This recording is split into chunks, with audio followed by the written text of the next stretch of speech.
hobby so I can get some shade too. Well, your car seems to be running pretty well here. Good chance to turn things around.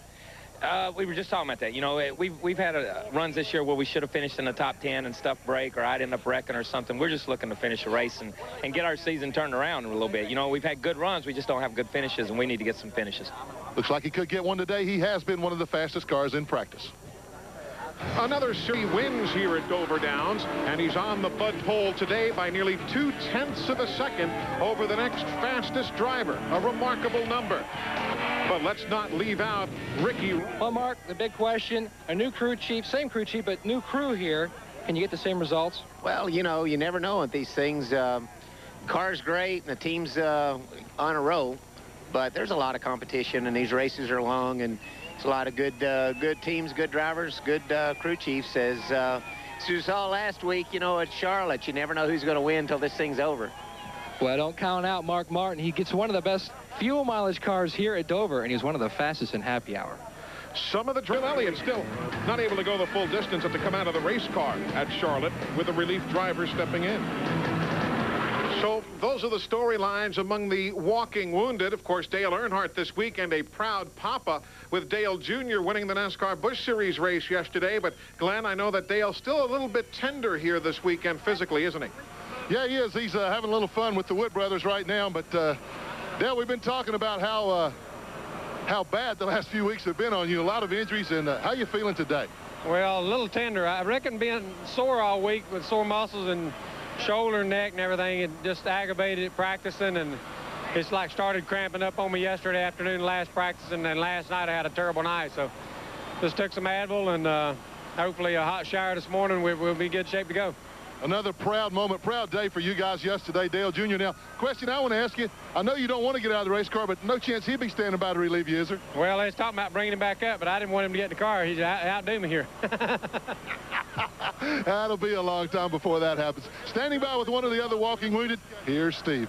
Hey, Glenn, and Eli mentioned a moment ago that Dennis Setzer was here, but the good news is he's not in the pits in a standby mode. He's on the roof spotting. So, Bill, you must be feeling pretty good. Well, I feel pretty good. You know, the bad thing about here is you can get a lap down trying to change drivers, and me and Mike talked about it, and we felt like if we get through Charlotte, you know, get out, give me a little bit of a break, and then get here, I think I'll be okay. But, I mean, it's still tough. You know, you need to be 100% in these things this day and time, and, yeah, you can do it a little bit less, and we'll just see what today brings. Man, it's a tough racetrack, and it seems like the cars are running awful fast today, but we'll see what this McDonald's Taurus will do. Good luck, Bill. And he has 4 wins on this racetrack. Dressed again. He'll join us when we come back. 27 points over Jeremy Mayfield. And I'll tell you, the last couple of weeks has certainly been a roller coaster kind of an affair for Jeff Gordon's team. You were with us on TNN, hopefully, back on the 16th of May, and you saw this. You know, 3 times Rusty Wallace has gone to victory, and he won 3 straight, and then they brought in the concrete. Rusty, you're on the pole. What's it going to take to get it there at the end of the day? You got to be smooth and consistent and good pit stops, and stay working on the car throughout the day if it's off a little bit, because this is a track that tends to get real tight. In order to run fast, you got to get the car pretty free. So we'll be working on monitoring tire pressures and temperatures and stuff like that, but above all, just have patience and bring this thing home. Well, he dominated the last race at Bristol on the concrete. Hopefully he'll do that again today. Steve Burns. And Jeremy Mayfield is buckling in, Rusty Wallace's teammate. Now, the guy in charge of making the right changes today is Paul Andrews. How about it? Do you have the car the way you want it? Well, we were pretty happy in the last practice. Wasn't really happy with our morning practice, but we kind of made some pretty good changes in between the two, for the Busch race, and we're real happy with last practice. Things went real good. Car's real consistent, run pretty good on old tires, so we're ready to go. And, guys, Paul Andrews trying to win his 2nd championship. He won his first in 1992 with Alan Kulwicki.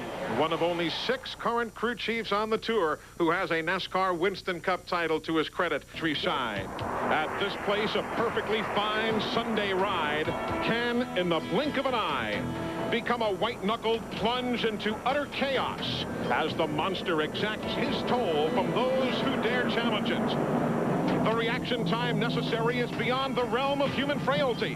The price is paid instantly and without ceremony. It is a place where even the greatest drivers in the world become mere riders on a lightning-fast white concrete roller coaster. The wheel in their hands, a mockery of control. The pedals at their feet, useless. The impact, devastating. Come on. The Monster Mile. It plays no favorites. It's a place where best friends can quickly face off in anger, where men wrestle with their dark sides, where even the victor loses a little piece of himself, where victory stands an eye blink away from utter defeat. Not at all. If you don't have shivers getting set to start a race here at Dover Downs International Speedway, well, there's something not quite right. And the race fans have come in record numbers. The MBNA Platinum 400 is on the agenda today, live here on TNN Motorsports. Hi again, everybody. Eli Gold. Welcome once again to the Monster Mile. We're just about an hour outside of Philadelphia, Pennsylvania, and we are set to go racing in the most competitive form of motorsports in the world. The storylines, we've got a lot of them for you here today. First, who has the touch? It's a concrete racetrack. Back to incredible success. Good chance to pick up that first season victory, Rusty. Well, I'd like to do that, no doubt about that, but I'd like to get more points, more importantly. We got a really great car here today, and just got to use my head and have good pit stops. But, hey, if I can use my head and keep it up front and win, man, that's perfect. That is indeed perfect. Here's Matt Yoakum on the second row. It's been a magical month of the turns, much harder than ever before. Pick up the throttle sooner, come out faster, go faster. What we don't know is who's going to master it best. Jeff Bodine did the tire testing for the Goodyear Tire and Rubber Company. And then there was the entrance to pit road yesterday. Man, that was a story in itself, buddy, during the Busch Series race. It was. What they did, they put a sealer on it, very similar to what you would do to your driveway to seal it up, and it's very, very slick. Watch Dale Earnhardt Jr. here get sideways coming in the pits on that sealer, almost hits his big tire, went on to victory, overcome that problem. But the racetrack itself is one thing. The pits road is very narrow here. Watch today. It's always a key, getting in and out of the pits. And though Dale Jr. was the only driver to actually spin, there were 7, 8, maybe 9 other drivers who nearly did spin and managed to save the cars. The spotters are ready. We're ready. Hopefully you are as well. We're back in a moment. The chiropractor with a clothesline. Ouch! Low blow. What is this? Oh, my, a boot right between the eyes. Where are the referees? This is unbelievable. It's over. Down in the daylight. All over. Punching the doggies is done. My legs are a-aching. My back feels like breaking. Till my heart like the sun. Off the pit lane here at the Monster Mile, Dover Downs International Speedway. Why don't we take a look at the starting lineup for today's event? Rusty Wallace, his second pole of the year, had one at Bristol, and Jeff Gordon, his 7th straight Dover start in the top 3. Mark Martin won Dover's first 400-miler last fall, and Dale Jarrett has not finished 5 of his last 7 Dover races. Defending race champion Ricky Rudd, and Joe Nemechek, who was 6th a week ago. And how about Rick Mask, buddy? Great qualifying effort for the Remington team. This team right here is very quick. They were on the pole at Rockingham. They have the car. They just need some real good racing luck. There's late speed, Jeremy Mayfield. Currently second in points. Veteran Dick Trickle and Johnny Benson, 7 top 10 finishes in 1998. Pennsylvania's Jimmy Spencer. John Andretti is here. And Terry Labonte, think about it, Dick Bergman. Nearly 40 starts here. He's never won at Dover. Seems hard to believe, doesn't it? But he's strong here as well. Buckshot Jones in the 8th car. He's replaced Hut Strickland. Michael Waltrip and Ted Musgrave, 21st and 22nd starters. Robert Presley and Bill Elliott with 4 Dover wins. As Steve Burns told you, Kenny Schrader hasn't won anywhere since he won here in 1991. Jeff Bodine, who was the fastest second-round qualifier. I'm not counting out Kyle Petty.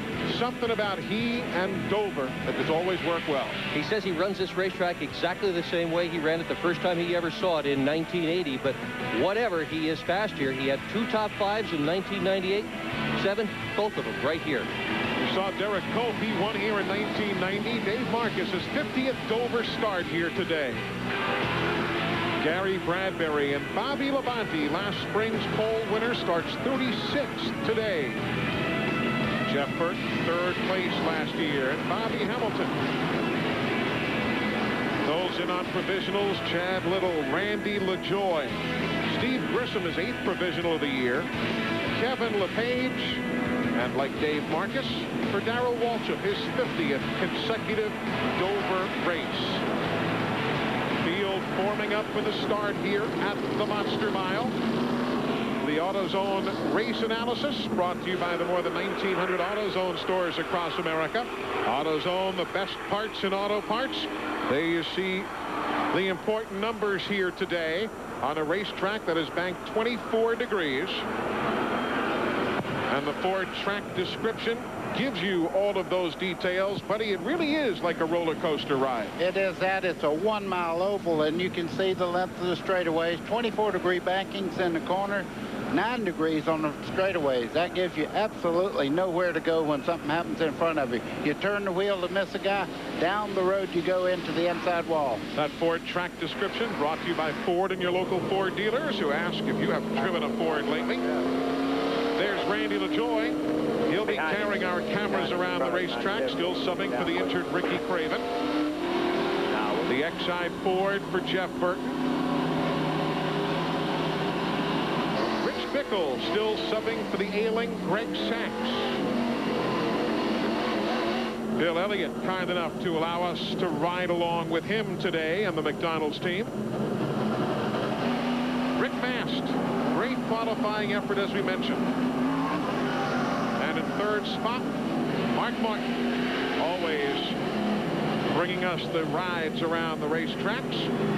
Our friends at Meritor also will be bringing you the onboard telemetry a bit later on.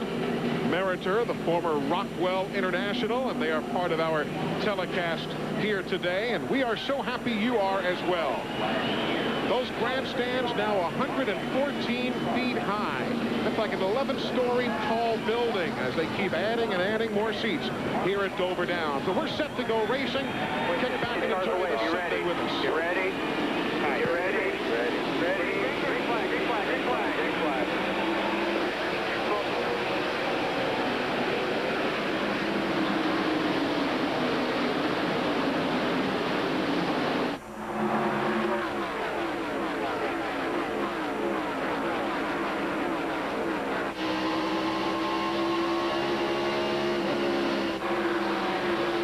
Good, clean start.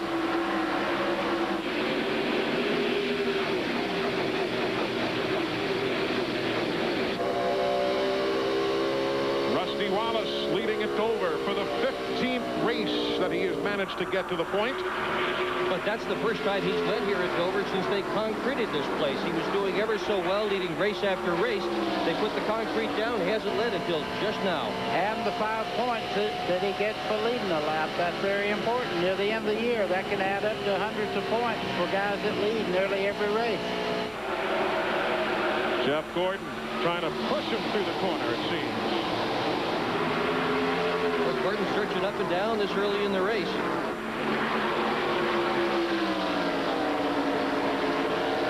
Already the tail end of the field is only about a half lap from being lapped. Here comes Jeff Gordon on the inside. Rusty shuts the door on him going down into turn 1. Remember, buddy, you showed the folks in the pre-race show how you make these passes. Here is the classic example again. There it is. You see him make the low line there work. Here comes Mark Martin along. Rusty Wallace dropping back through the field right now. They got position on the inside. The preferred line right now, the quickest line, is the bottom of the racetrack. So Jeff Gordon for the 7th straight Dover race is leading. And look at Rusty Wallace going backwards. He's stuck upstairs and they're just putting him away. Gordon's driving a car they call Butthead today. That has won. That's the name of it. It's right on the dashboard. He's won 2 out of his 3 Winston Cup point races this year in that car. Riding with Jeff Burton, he has gone all the way to the back of the field. Only Darrell Waltrip is behind him right now as he tries to challenge Kevin LePage for 41st spot. Eli, you can see the bottom groove has a lot more rubber in it. The higher groove up there is much grayer, does not have the grip that the bottom part of the racetrack has.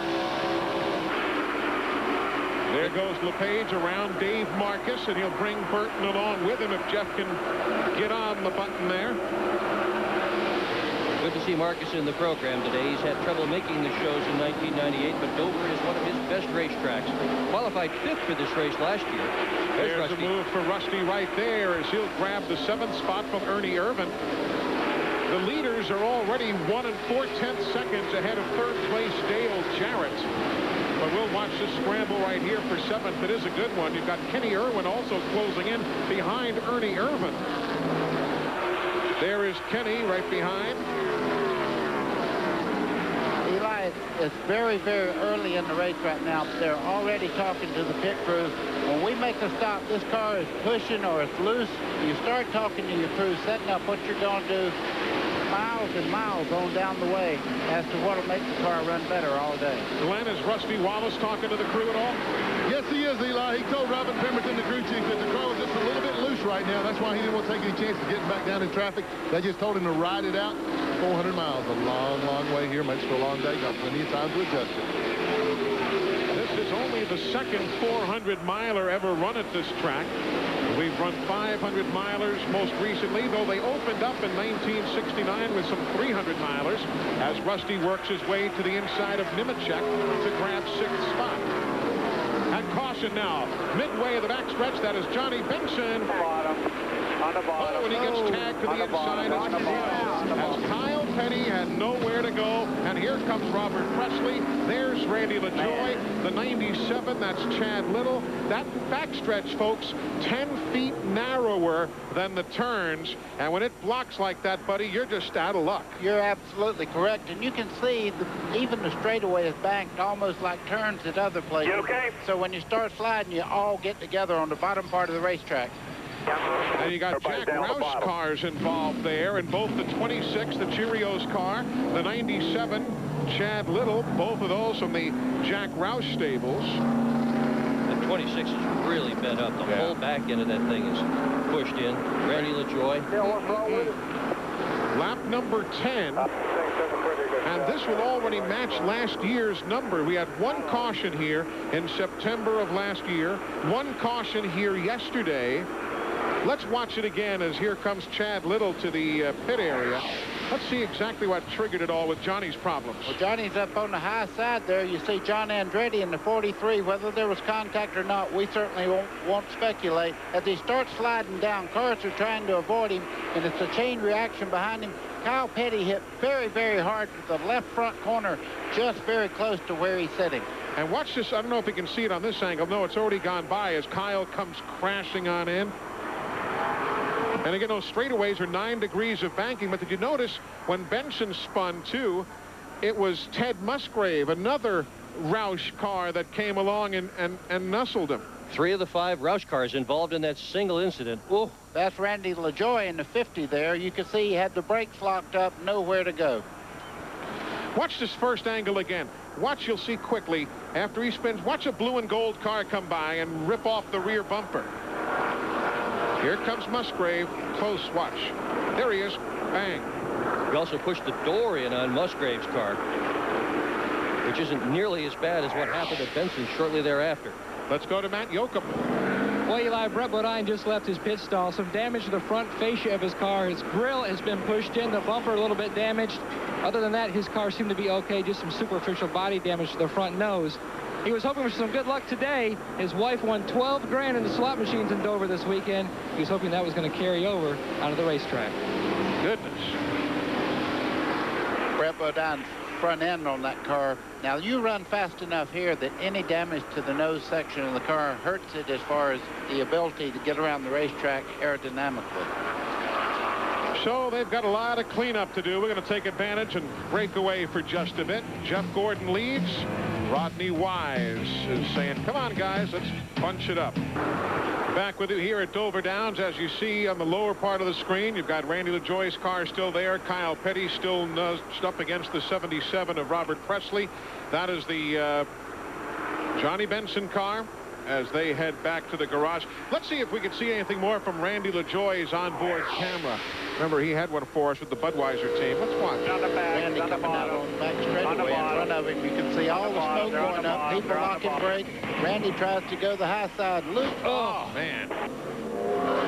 Well, when they say no place to go, that's exactly what they mean. No place to go. He was trapped. Looks like a tunnel you're going into. Yeah. It's very narrow. Very narrow. Let's go down to the garage. Chad Little has just made his way in. And Chad Little has just climbed out of the car. Chad, what happened? Can you get back in the race? Oh, we'll get back in, but, you know, it's going to take a few laps. It damaged the radiator, and I think it broke a idler arm mount or one of the steering mounts because the steering wasn't tight anymore. But it's hard to say exactly the damage is till we get underneath there and look, but it's pretty substantial. I didn't see what happened, you guys. You know, I saw everybody up in front of me, and you know, and I was way slowed down. No problem at all in missing it.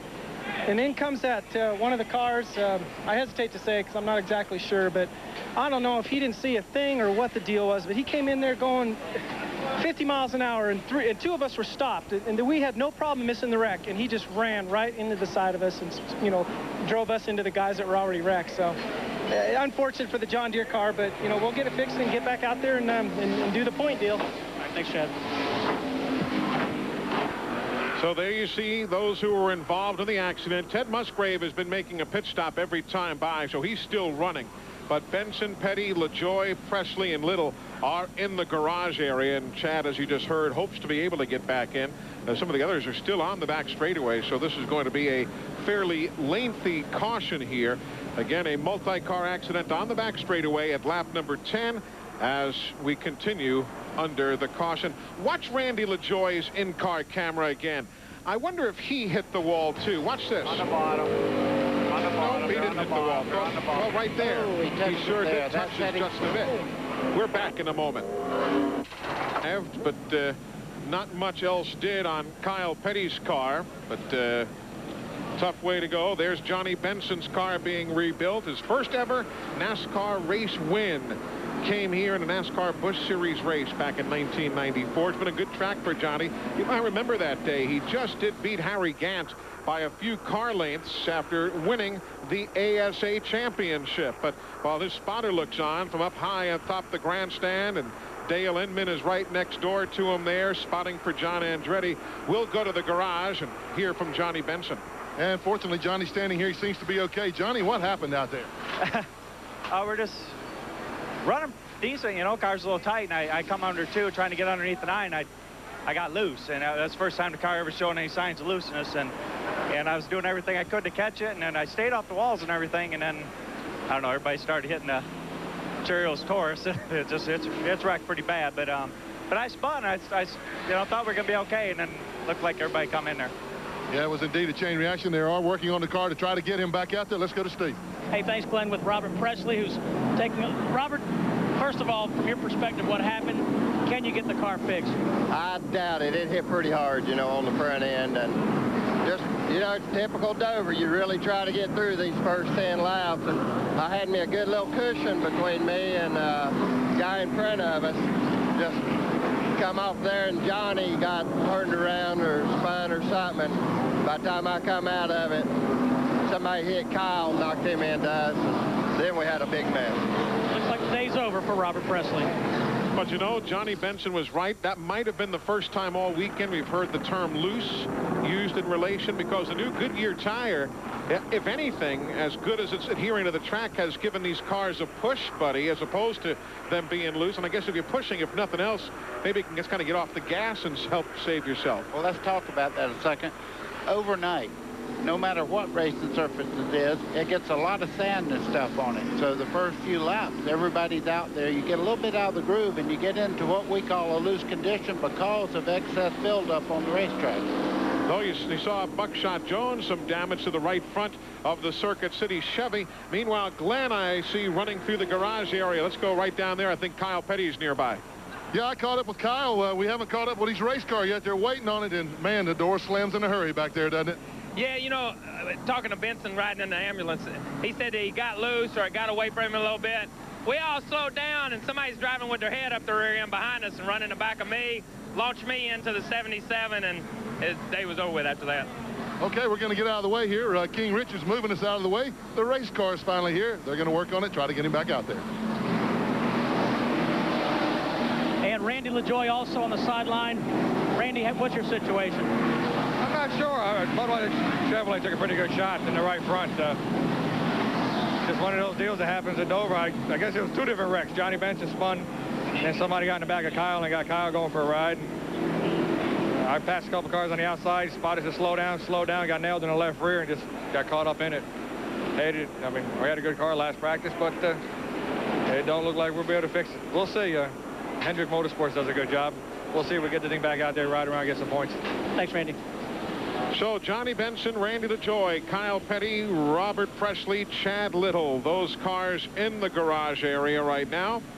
And some may be able to return. Others certainly will not. But we are now a lap away from going back to high-speed racing. Jeff Gordon, the leader. Mark Martin is second. Dale Jarrett third. Rick Mast fourth. And Ricky Rudd fifth.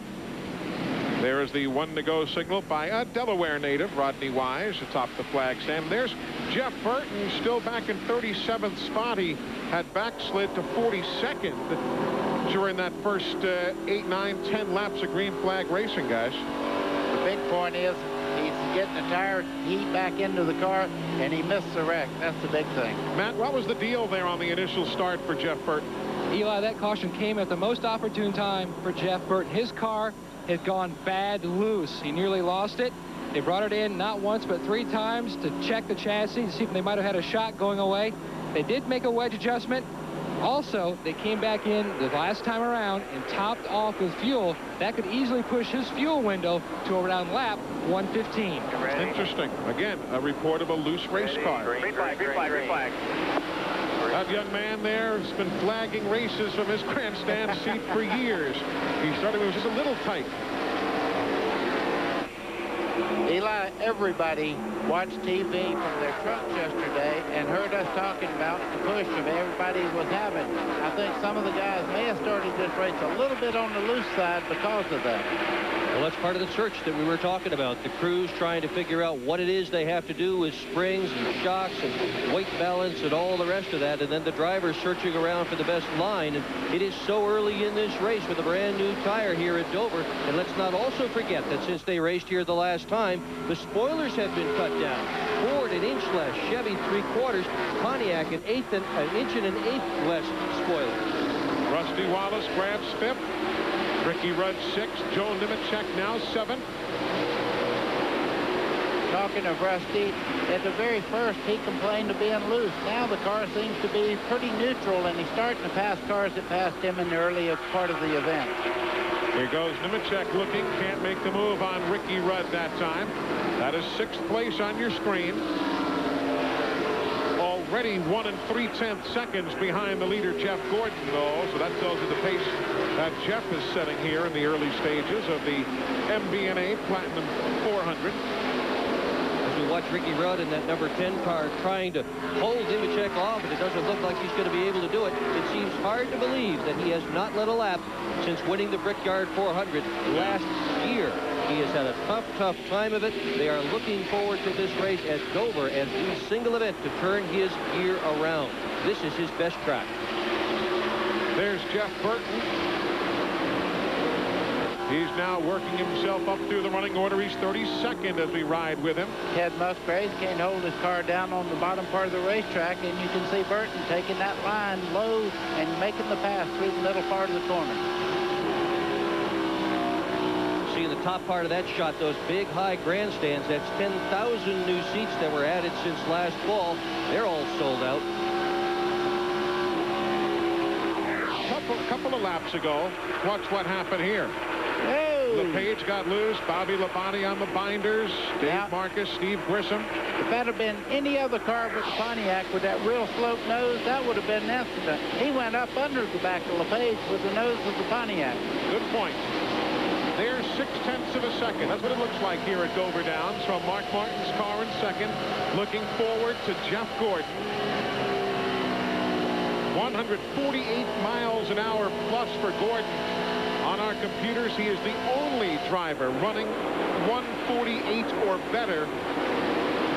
Not even counting the guys who are in traffic, but all of these fellows here who are running by their lonesome. No one turning the speed that Gordon did on the last handful of laps. There's 17th place right there. Mike Skinner, healthy again. Kenny Schrader in that green and white 33 right behind him. Then Michael Waltrip. Talking about Skinner, he's injured, and they put a device in his car that weighs less than 2 pounds. It's an air conditioning unit that takes less than 3 amps to run. and absolutely keeps them cool. You know, when you're hurt, one thing, if you're comfortable, it makes it more endurable. He's another guy who was looking forward to Dover. He scored his first career top 10 in this same race last year. Schrader's worried him, though, isn't he? Schrader's all over the back end of that 31.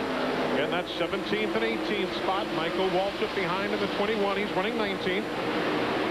20th is Jeff Bodine. There he is in the 7th. Jeff used to be the ultimate track record holder here at the Monster Mile back in the days of his old enclosed wheel modified. That's gone away. And when the Indy Racing League comes here in just a few weeks, all the speed records will be going bye-bye. We're going bye-bye as well for just a moment. Hit the wall. We'll update that incident in a moment, but everybody's on pit road for service. Lap 34. Let's go to pit road.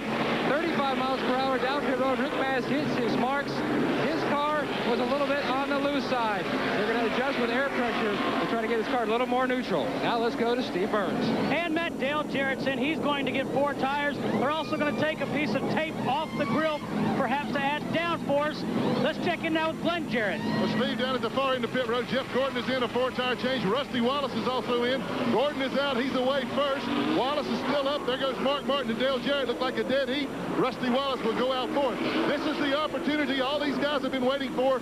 As we've told you, this is a brand new racing tire for this surface.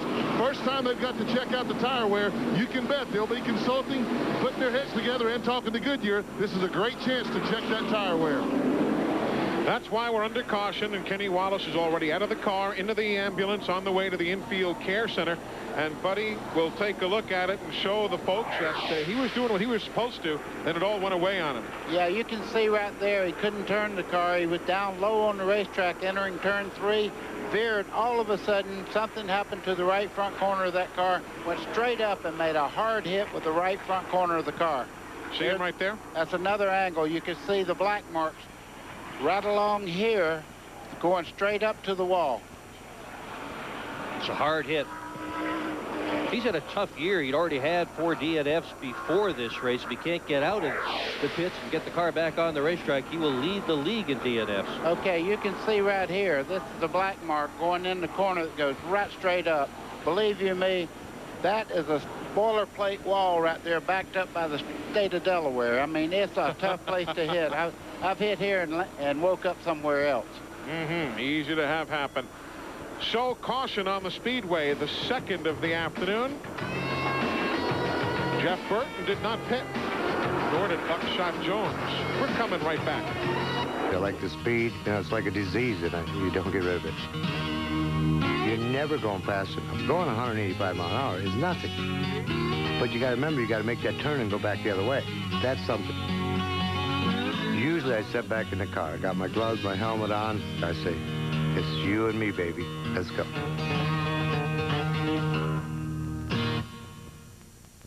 Away from going to the green. Quick reminder, folks, if you go back to green, Jeff Burton is the race leader by virtue of not pitting here, while he did pit earlier on lap number 11, lap number 12, and so on. Burton leads. Green flag is in the air. Right behind him, Buckshot Jones, who also did not pit. He's running second.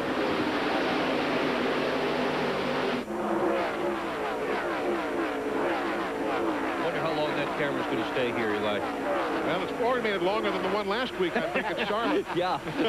That thing's buried in the grass just coming off turn 2, and if you want to make a wager with those who are watching the race as to how long it's going to stay, have at it. Jeff Gordon to second. Can Buckshot cover the spot? No. Jarrett goes by. Mark Martin in the 6 goes by. Rusty Wallace goes by. And Buckshot's going bye-bye the other way. Yeah, so is Jeff Gordon right into the lead. Bam. He is the new leader again. Jeff Gordon.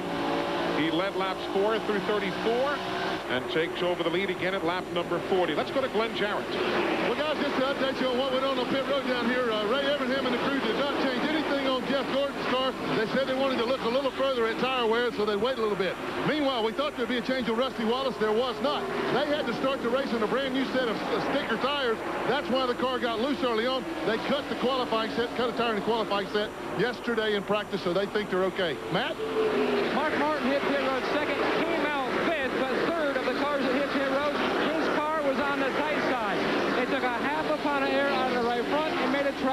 adjustment. Now, if this race gets into some long green flag runs, you should see the 6 car at the front. He gets the best gas mileage of anyone on pit road. They feel they can go 103 laps per stop. So also an update on the 43 car of John Andretti. His car was also tight, but his biggest problem has been traffic. He's had some lap times up there with the leaders. They cannot get around some of the slower cars. Now let's go to Steve Burns. Matt, I'm with Kenny Wallace. Kenny just walked out of the infield care center. Kenny, are you okay? Yeah, I'm okay. It was a pretty hard hit. Just going down the back straightaway and just starting to get in the corner. Right front tire blowed out, and just pretty lucky. Hit hard, but I want to thank Square D, my sponsor, and all the guys. This is a brand new car, and it's not a new one no more. All right, back upstairs. Yeah, that was a brand new car, 3/4 drop snout. There's old Wardford. He was running in 19. He is now 33rd. He is now 34th. And he will finally get back in line. He went from 19th to 34th when he got out of line. New paint job on this car for this particular race. Oh, he's got problems. He's got more than just getting out of line. Oh, he just does cut it. He'll slide across that area entering pit road we had talked about, buddy. Very, very slick. There's sealer on the entrance to pit road there. You can see the front tires lock up as he hit that sealer. Very, very treacherous when they make a green flag stop. So they go to work on the right side of Ward Burton's car, while Jeff Gordon is already leading by 0.4 of a second. Still, upstairs has not been the place to be so far. We saw a lot more upstairs, downstairs stuff yesterday in the Busch Grand National race, and surely as this one wears on, we're going to see more passing on the high side. Not a good place to be right now, though.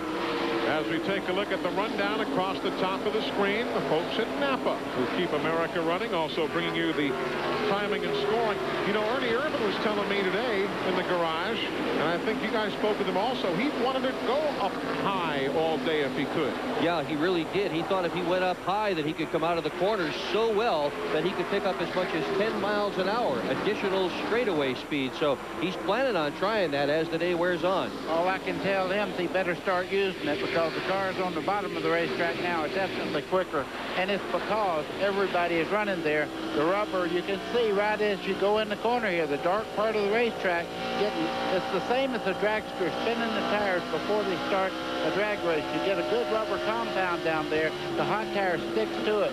Up higher, you can see the gray area there. You don't have the traction. We're doing a 1 mile burnout, basically. Yeah, in fact, some of the drivers say they get such good bite from running down there that coming out of the corner, they actually have to lift a little bit so they don't run the car right into the wall. And Jeff Bodine says he's going to run this racetrack like it's a dirt track. He's going to try to steer it with the throttle coming out of the corner. 8th, 9th, and 10th right there in front of you. Mayfield, Nemechek, Ernie Irvin. Still early if you're just joining us. And there are friends from Meritor bringing you the telemetry on the Jeremy Mayfield car. Meritor, makers of complete drive trains, formerly Rockwell International, sponsoring our telemetry for you. Jeff Gordon has just come to the stripe. He is the leader at lap number 50. So if you're going to participate in that TNN, take home a piece of the action sweepstakes, you want to write down on your entry that it was Mark Martin leading at lap number 50 of the MBNA, excuse me, Jeff Gordon, I should say, leading at lap number 50 of the MBNA Platinum 400. I was just looking at RPMs there, and 8,800 down at the far end of the straightaway, and you can see the speed as they get near the end of the straightaway, 175 down at the far end of the straightaway. On a 1 mile racetrack. You can almost feel the pain on those connecting rods. That's a lot of pressure to put an engine under. Talking about the people from Meritor, I was a guest speaker for them out in Texas last year. A nice group of people.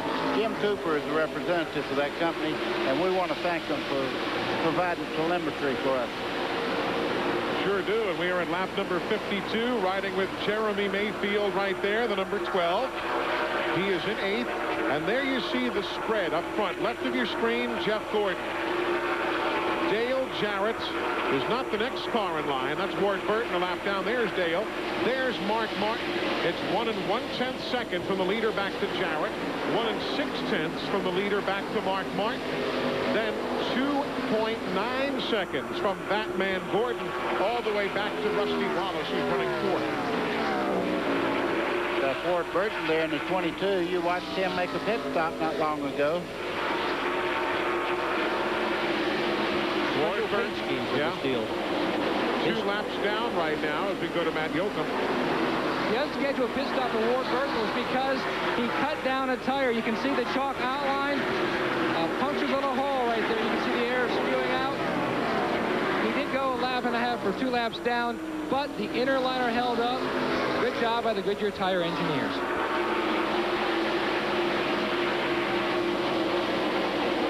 So Ward does lose 2 laps in the exchange. He's now 37th on the racetrack.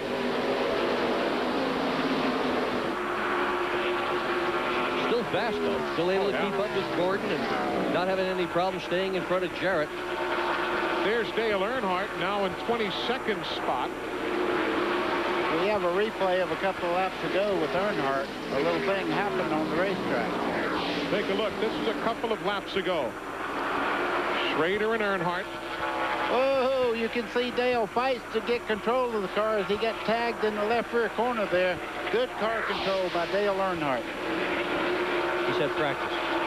Earnhardt is 14 seconds behind the race leader, Jeff Gordon. He also has, as you can see, riding with Bill Elliott, a fierce competitor right on his tail.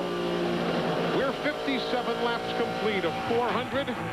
The King's car is still out there. John Andretti is 19th. Mile from overhead, the Duralube aerial camera shots for you here today, and that's Jeff Gordon, who has led the majority of the laps thus far. He is 1 3/10 seconds behind second place. That's not second place. That's Dave Marcus. He's gone a lap down. There's your second place man, Mark Martin. 1 2/10 seconds now behind Gordon. There's Dale Jarrett, the 88 car. He's running in 3rd. 4th place is Rusty Wallace. It'll be a while till he comes along. There's Ward Burton going by, and there's Rusty right there. He is 4.5 seconds behind the leader. 4th place, 4.5 seconds back. Great run for Rick Mast. He's 4.8 seconds back in the Remington entry. Good run. Rick always runs well here at Dover Downs. Then you've got the 12 car, Jeremy Mayfield. He's running 6th. And a nice call also to the next man in line, who's going to be Buckshot Jones. Took over the Circuit City Stavola Brothers ride. He's a goodly distance back there. There's Buckshot, 9 seconds back of Jeff Gordon. But in his second career Winston Cup race, he was in Atlanta. He's doing himself proud. Yeah, and there he is in the top 10 running in the Winston Cup race here, doing a good job. You've got Ricky Rudd running in 8th. There's Ricky right there, winner here a year ago. And you go further back to 9th place. Good run for Kenny Irwin, and Jeff Burton now running right behind him in 10th. And Irwin is a raw rookie at this racetrack. He just saw it for the very first time on Thursday afternoon. Never took a lap around here until practice on Thursday. Now we take even further back. You've got Ernie Irvin running in 11th. There's Ernie in that multicolored Skittles car. And Dick Trickle trying to take advantage of that wide move and grab 11th. He does. So Dick Trickle will grab the spot away. So you move Dick up into the 11th spot.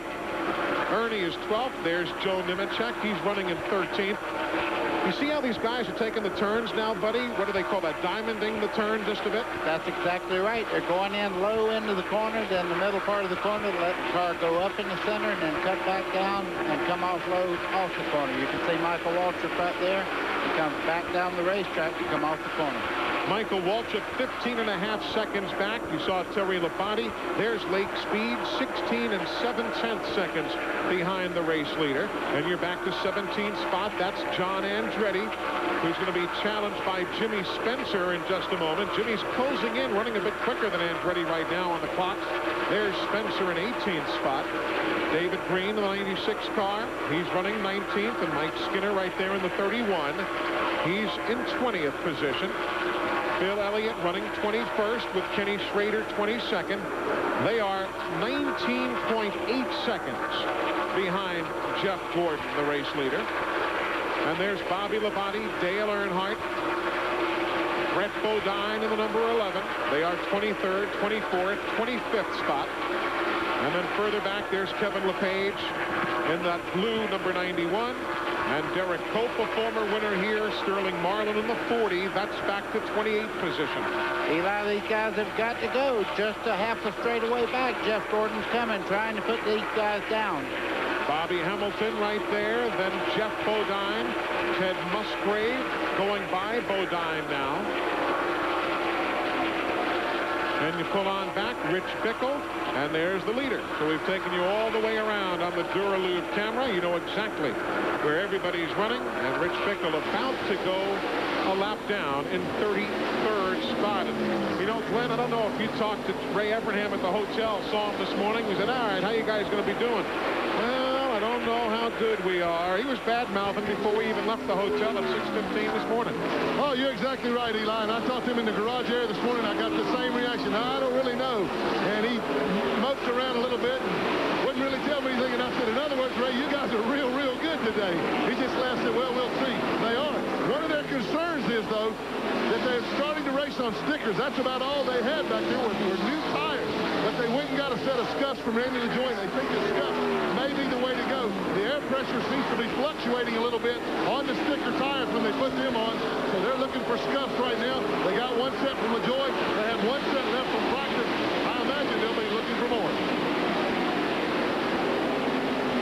Eli, the real problem right now, Jeff Gordon just looked in the mirror. Mark Martin is on a run right now. You see he is closing down on Jeff Gordon. He's got it down to about a 10-car length lead. And a while ago, Gordon was a good half a straightaway ahead. Right, it's only 0.6 of a second. Going wide around Jeff Bodine, putting the Phillips car a lap down. That's 32nd spot being lapped right there. Blew by him on the outside. Mark Martin's doing the same thing. We are live at Dover Downs International Speedway in Delaware. 76 laps of 400 complete. Jeff Gordon leads. We are coming right back at lap number 10. Johnny Benson spun. Backstretch narrowed up for everybody, including Randy LaJoy and Kyle and Robert Presley and Shannon Little and a host of others. Lap number 32, it was a straight line into the wall for Kenny Wallace. He's okay, but the car apparently done. We are live at Dover Downs International Speedway. We talk about the straight line for Kenny Wallace. We've got all the straight liners for you coming up at 6 o'clock Eastern time tonight. The Fram Route 66 Nationals. Bob Fry, Steve Evans, the whole crew standing by, and they've got live coverage of that inaugural event near Chicago. Check it out later today, 6 o'clock Eastern time. NHRA Winston drag racing right here on TNN Motorsports. Jeff Gordon knifing through some very, very good race cars right now. The 4-car there, Bobby Hamilton going a lap down. Sterling Marlin in the 40 right now, looking in the mirror. He sees nothing but Jeff Gordon in the mirror, and just behind him, Mark Martin. Yeah, and guess who's just ahead of that number 40 car? It's the Intimidator, Earnhardt. Dale's running 26th. 27th just goes a lap down, and you saw right there Earnhardt taking a much wider line in the corner. Yeah, right now Gordon's so much quicker than Earnhardt. You see Earnhardt's car going way up the racetrack. Gordon holding the middle part of the racetrack. As they start off, he can hold the lower line. But I'll tell you one thing, he just moves over and lets Gordon go by on the outside. He realizes he has a much quicker car right now. I was going to say that Earnhardt was probably fighting, but he did not. He got over and let him go. Meanwhile, this guy we're riding with, Rick Mast, just got around Rusty Wallace and took over the 4th spot as we bring that telemetry in. That is sponsored by Meritor, the makers of heavy-duty transmissions. Interesting story on that car. The owner of that team, Butch Mock, wanted to bring a different car to this racetrack, but the crew and the driver said, nah, how about the car that we ran at Charlotte? Well, it really wasn't a rocket at Charlotte, but the very first time we had practice here this weekend, that car was the very fastest of anybody on the racetrack, and Butch Mock was saying to the crew, you guys are pretty smart after all. You could see he was dropping down to about 6,800 in the corner and almost 8,800 down the straightaway. And their 5th place just changed. You saw that. Jeremy Mayfield got around Rusty Wallace. So the Penske fellas battling right there. Mayfield takes the spot. Rusty Wallace now settles for 6th. And behind them, Jeff Burton is now up to to 7th. Remember Jeff earlier? Backslid, then went to the front. They made the adjustments. He came out 14th. He's now all the way up to 7th. Let's go to Glenn Jarrett. Yeah, guys, we're seeing Rusty Wallace. He has fallen from 4th to 6th. Robin Pemberton tells me that the car is just a little bit tight. After it finally settled in and they got a good read off of that last set of tires they put on, the car has wound up being just a little too tight to his liking. That's the reason he's dropping back. And remember that Jeremy Mayfield finished 4th in this race a year ago, and he missed winning by just 10 car lengths on that afternoon. Matt Yoakum. Eli Frank started the crew chief for Jeff Burton, made the most of that caution flag when they came down to go 3 separate times. They topped the car off the field, made some chassis adjustments. Now the car is really, really good. Jeff says, look, don't change much on the next stop. Maybe a half a pound because we're just a little bit loose, but the car is really coming in. As far as Rick Mast, his car has also gone a little bit to the loose side. Rusty Wallace is holding him up. We're going to also make an air pressure adjustment on the next stop. If you're a Chad Little fan, he's coming back out of the garage. He'll be 79 laps down. But if you cheer for the John Deere green, your man's back on the racetrack. 79 laps back after the accident on lap number 10. Eli, there's our colleague from yesterday in the 1 car, Darrell Waltrip, leading this group down the front straightaway. You can see Rick Mast right now trying to get by him. Darrell's still trying very, very hard, but I think he's off the pace a little bit as far as the front runner. Darrell finished 3rd here on that final asphalt track race. But as he admitted to us yesterday, on the bottom up here. He said, I just can't get a grab of the concrete. There you go. We're looking inside, lead lap car, clear behind lead lap car right there. You listen into Darrell's radio right there as Rick Mast gets in line, the lead lap car, just ahead of Darrell Waltrip. Get that rhythm back. Pick up some more. Pushing him through the corners. Keep wondering how long is it going to take for Jeremy Mayfield to finally win one of these things in the number 12. 5 top 5s this year. Teammate Rusty Wallace has had 6 top 5. Neither one of them has driven into victory lane except for Wallace's win at Daytona in the Bud Shootout. Those are overdue.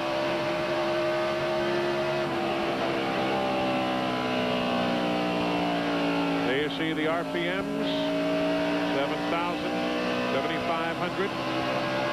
Rick Mast's speed now at 160, 170, just over 175 going into the corner. Eli, that was pretty interesting as he started in the corner. He got a little wheel spin just there and almost turned 9,000 getting in the corner that particular lap. That doesn't help the engine any. Mast has got a really strange record for this race. He has DNF'd here every other year since 1990. 90, 92, 94, 96 he had a DNF. Maybe he won't do it this year. They had a leak in the engine, believe it or not, during practice. Pulled that engine out. Maybe that's the end of his troubles and he'll break this streak. Hopefully so. The only other engine change we saw this morning was on the 28 car of Kenny Irwin. There's Jeff Gordon, the leader, about to put Kenny Schrader a lap down, while Jack Roush sees his driver, Mark Martin, run 2nd. Here at Dover Downs International Speedway, a piece of metal right there in the middle of the racing groove, and NASCAR has thrown the caution here at lap number 100. Even an innocent-looking beverage can with thin racing tires, that is enough to propel someone towards the wall. So cautions on the speedway. Quick reminder, folks, when we move aside right after the race, a special post-race edition of Race Day. All the activity that's taken place over the weekend, we'll be updating you, all the highlights, interviews, and a whole lot more. It's all coming your way right after our race here on TNN Motorsports, a special post-race edition of Race Day. Pit stops, lap 102, because of the caution for debris. Eli, if you want to know who's the lap down, they're still on the racetrack. All these cars are on the lead lap. Glenn Jarrett. And here they come. They're waiting upon Gordon and Mark Martin. They're pitted right together. Rusty Wallace on in front of them. Gordon's out. Remember, his car was getting just a little bit loose, so they're going to take this opportunity maybe to tighten him up, snug him up just a little bit. 4-tire change of fuel for both cars. Now, this time, they ran 65 laps under green, so they got a little better read off of what the cars will do on a longer run. Gordon is down and away. Great pit stop for Jeff Gordon. Mark Martin down. Again, he and Dale Jarrett side by side going out for second and third.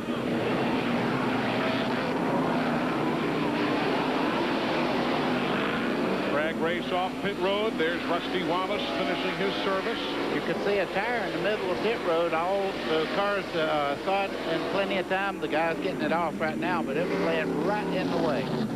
That's from the Heilig Myers team, the Judy Donlevy-owned entry. Let's go to Steve Burns. He was watching Jeremy Mayfield's stuff. And a good indication that Jeremy Mayfield is indeed hooked up on the racetrack, Eli. They took 4 tires, sticker tires, brand new ones that is, and they made no adjustments to that car. So Jeremy Mayfield, at this point in the race, has a good chassis set up underneath of him. Matt Yoakum? A 18.47 pit stop for Rick Maston Company. They took on 4 tires. He'd gone 66 laps on that set of tires. Remember, we told you the car was a little bit loose when he was trying to battle Rusty Wallace. Once he got by, then the car started to go back tight. They did not make any adjustments to the car. He said the car's a little tight, but I like it the way it is. Eli? Now, what was that, a Rockbridge Baths, Virginia version of an air conditioner? Rick Bass was putting an ice pack down in his uniform, right near the hard area. Let me tell you, that is just as good as any air conditioner. When you can cool the area right around the hard area, it keeps the whole body cool. Sure does. Same thing with the top of your head and around your neck and the wrist area. Anything to cool you down. It's in the 90s here at Dover today. A warm day. The fans are enjoying it. We're under caution back in a moment. We are set to go back racing in the exchange of pit stops. Jimmy Spencer stayed out a lap longer than everyone else. Picks up his 5 bonus points. But Glenn, Jeff Gordon's back at the head of the class. Yes, he is, Eli. And as I told you while they made the pit stop, his car was just a little bit loose, so they made a half-pound air pressure adjustment on it. Meanwhile, Mark Martin in second, his car was a little bit tight, so they made a half-pound air pressure adjustment in the other direction.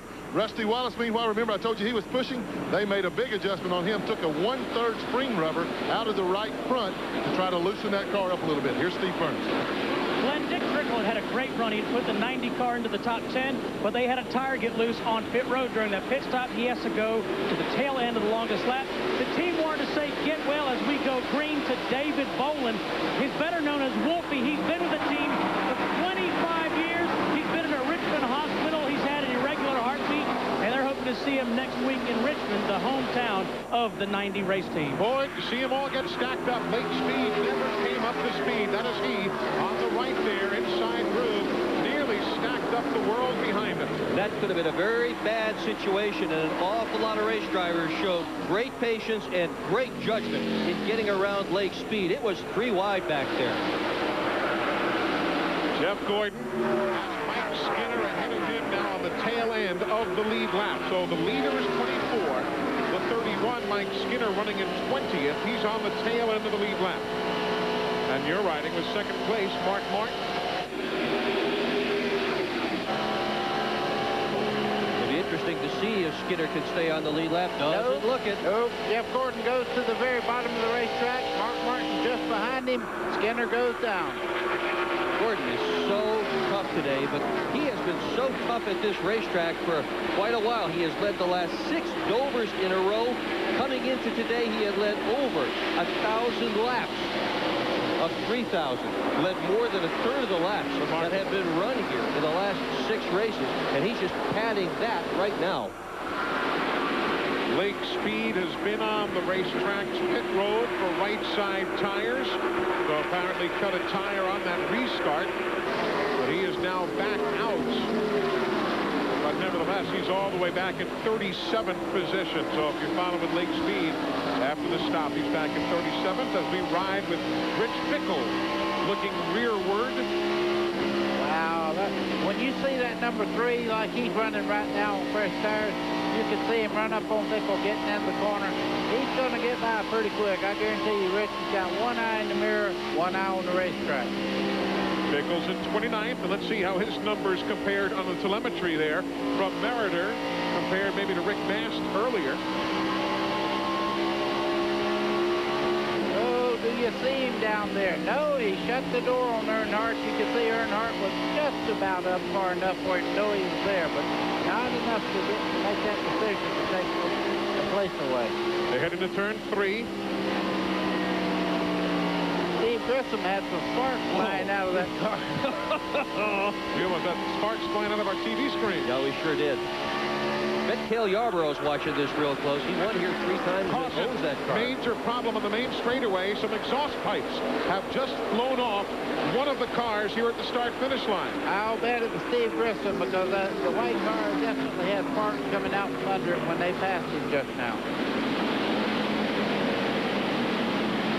The car came off turn 4, lost something right there, and then the exhaust pipes went across the track and ended up against the GMC and Pontiac sign that is just inside the track past the start-finish line. And quickly NASCAR threw the caution with that problem. I tell you, it's been an eventful day, that's for darn sure. It has that. When you get the exhaust pipe off like that, that puts an extreme amount of heat up in the driver compartment, too. Grissom's in for a long, hot day today. There's the object you were talking about, part of the exhaust system. It flew off the car, skittered across the racetrack, and right there has come to rest. That's the whole tailpipe assembly. The whole pipe assembly. Yeah. Depending on what they're going to pick up of the rest of that exhaust system, he may not be able to finish today. That could cook the engine. See the sparks coming out from under the 41 car. There goes a piece out from under the car as they start off the corner there, and then the exhaust itself came out. Watch it again. There goes one piece. See, there's the sparks I was talking about as Earnhardt goes by on the inside there. And the entire rest of the assembly will also come out of the car and skitter to a stop right there. All right, pit stops now. Jeff Burton's been in. Let's get an update. Jeff Burton's down and away, already down pit road. Frank Stoddard reminding him the pit road speed 35 miles per hour. He had a flat right front tire. He had a vibration. So this caution came at the best time for Jeff Burton. So we're under caution, lap 113. Jeff Gordon leads. Ray Evernham likes the view, but he also knows we're not even to halfway at the Monster Mile. Hey, folks, you see that address? www.tnnracing.com. So many of you have accessed country.com to get the in-car camera feed from today's MBNA Platinum 400 that we've opened up yet another computer site for you. So if you had trouble logging on at country.com or everything was busy, www.tnnracing.com. Do check it out, and you can take a good look at the in-car cameras throughout the course of the day. And we are set to go racing. Again, the reason we're under caution was the Steve Grissom problem right there. They finally found the entire exhaust assembly, everything. Tailpipe assembly, everything. And that's hot, too. With broom handles and gloves, they got her up on the truck. Green flag is in the air.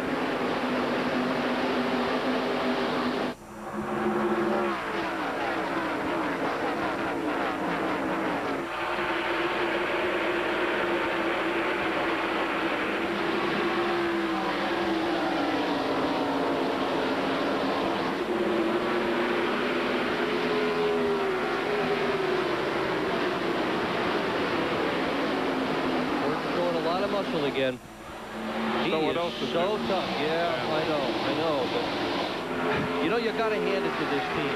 Every week, race after race after race, they are a story. But I believe Mark's going to start to rumble right here. Yep. I think Mark's about ready to check him out for tough right now. He's looking him over. He's dead behind him right now on his tire track, looking for a weakness right now. The one weakness that got him by last year was Jeff Gordon could not stay on the bottom part of the racetrack in the center part of the corner. You can see Mark Martin a little bit lower, but he didn't gain the ground like he did last year getting in the corner. You realize that in the 1990s, in this decade, only Dale Earnhardt has amassed more points than has Mark Martin? Incredible. Yeah. Do you realize that in 1998, no professional race driver anywhere in the world has won as much as this man in the number 6? He has won 6 times, and now he's got the lead here at Dover. So Mark Martin makes the move. You see NASCAR timing and scoring across the top of the screen, brought to you by MCI.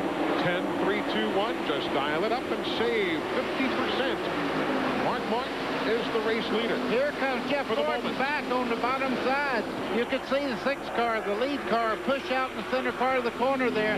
Jeff Gordon taking advantage of it, turning to the bottom and going right by. Yeah, DJ's no slouch either. He's right back there, too. That's the same passing we were talking about on our pre-race show back around 11:45 this morning.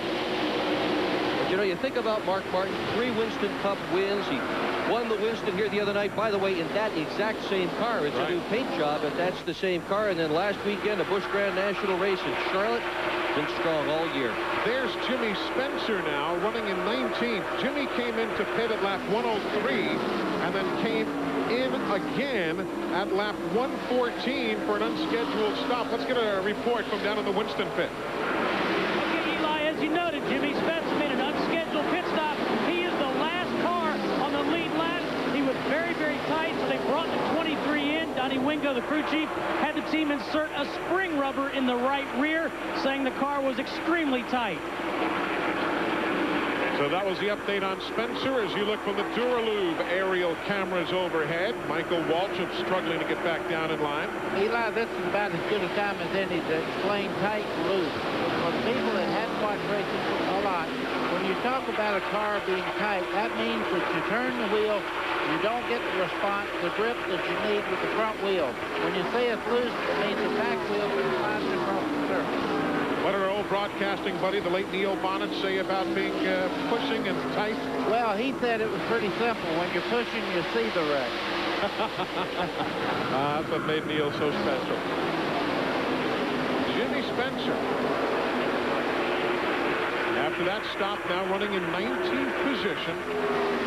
You know, he let that lap under caution a little while ago. Seems hard to believe, but of the 16 starts he had made prior to today, hadn't led a lap. So in start number 17, he got his first at Dover. See Dale Earnhardt right there. If you're just joining us, he went down a lap early. He's now in 26th position.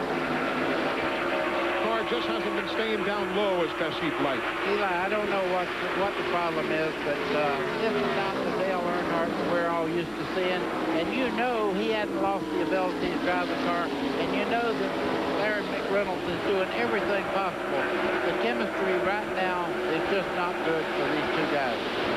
There you see the battle for the lead one more time as Mark Martin tries to grab it right back from Jeff Gordon. Jeff gives him room. Here comes Mark, side by side, coming off the corner. Yeah, for how long? Well, at least to the stripe this time, the lead will swap around at lap 128. Glenn Jarrett, how uncomfortable was Earnhardt before? It looked to me, as he said on our pre-race coverage, he didn't have a good night. He really looked kind of out of sorts. Eli, you're exactly right. While you guys were talking about him, I wanted to add to remember he is very, very sore. And this racetrack with tremendous speed with which you go into the turns and through the turns, there's a lot of G-forces that work on you. I could see the pain in Dale's eyes. He was hurting big time, and I've got a feeling that's got a lot to do with the way that car's performing on the racetrack today. It takes a real man to stay out there in the kind of pain that he's in. He was hurting. Because think about it. Here's a guy who finished in the top 5 in both events in 95. He was 3rd in June of 96. He's led a lot of laps here. Just not doing it today. Eli, Glenn made a very, very good comment, but I'm watching the car, and we have the advantage of being able to see the center part of the corner. I know Earnhardt's sore, but the car will not stay down at all. You can see he's almost out of the groove in the middle part of the corner, hunting somewhere for the car to hook up. Matt, what are you hearing from down there? He's hunting for the car to go loose, Eli, and he has not found that at all. This car has been tight all race long. They have tried various adjustments to try to loosen it up. The last stop, they pulled out a spring rubber. Dale says the car is still way too tight. Well, you also think about the trouble that he has been through, the difficult situations he has been through in the last several weeks. He has been through 7 races with torn-up race cars, including the Winston. 3 of those race cars were so badly torn up that Larry McReynolds couldn't save him at all by clipping the nose or clipping the tail end. This guy has really been through some hard hits in the last month and a half.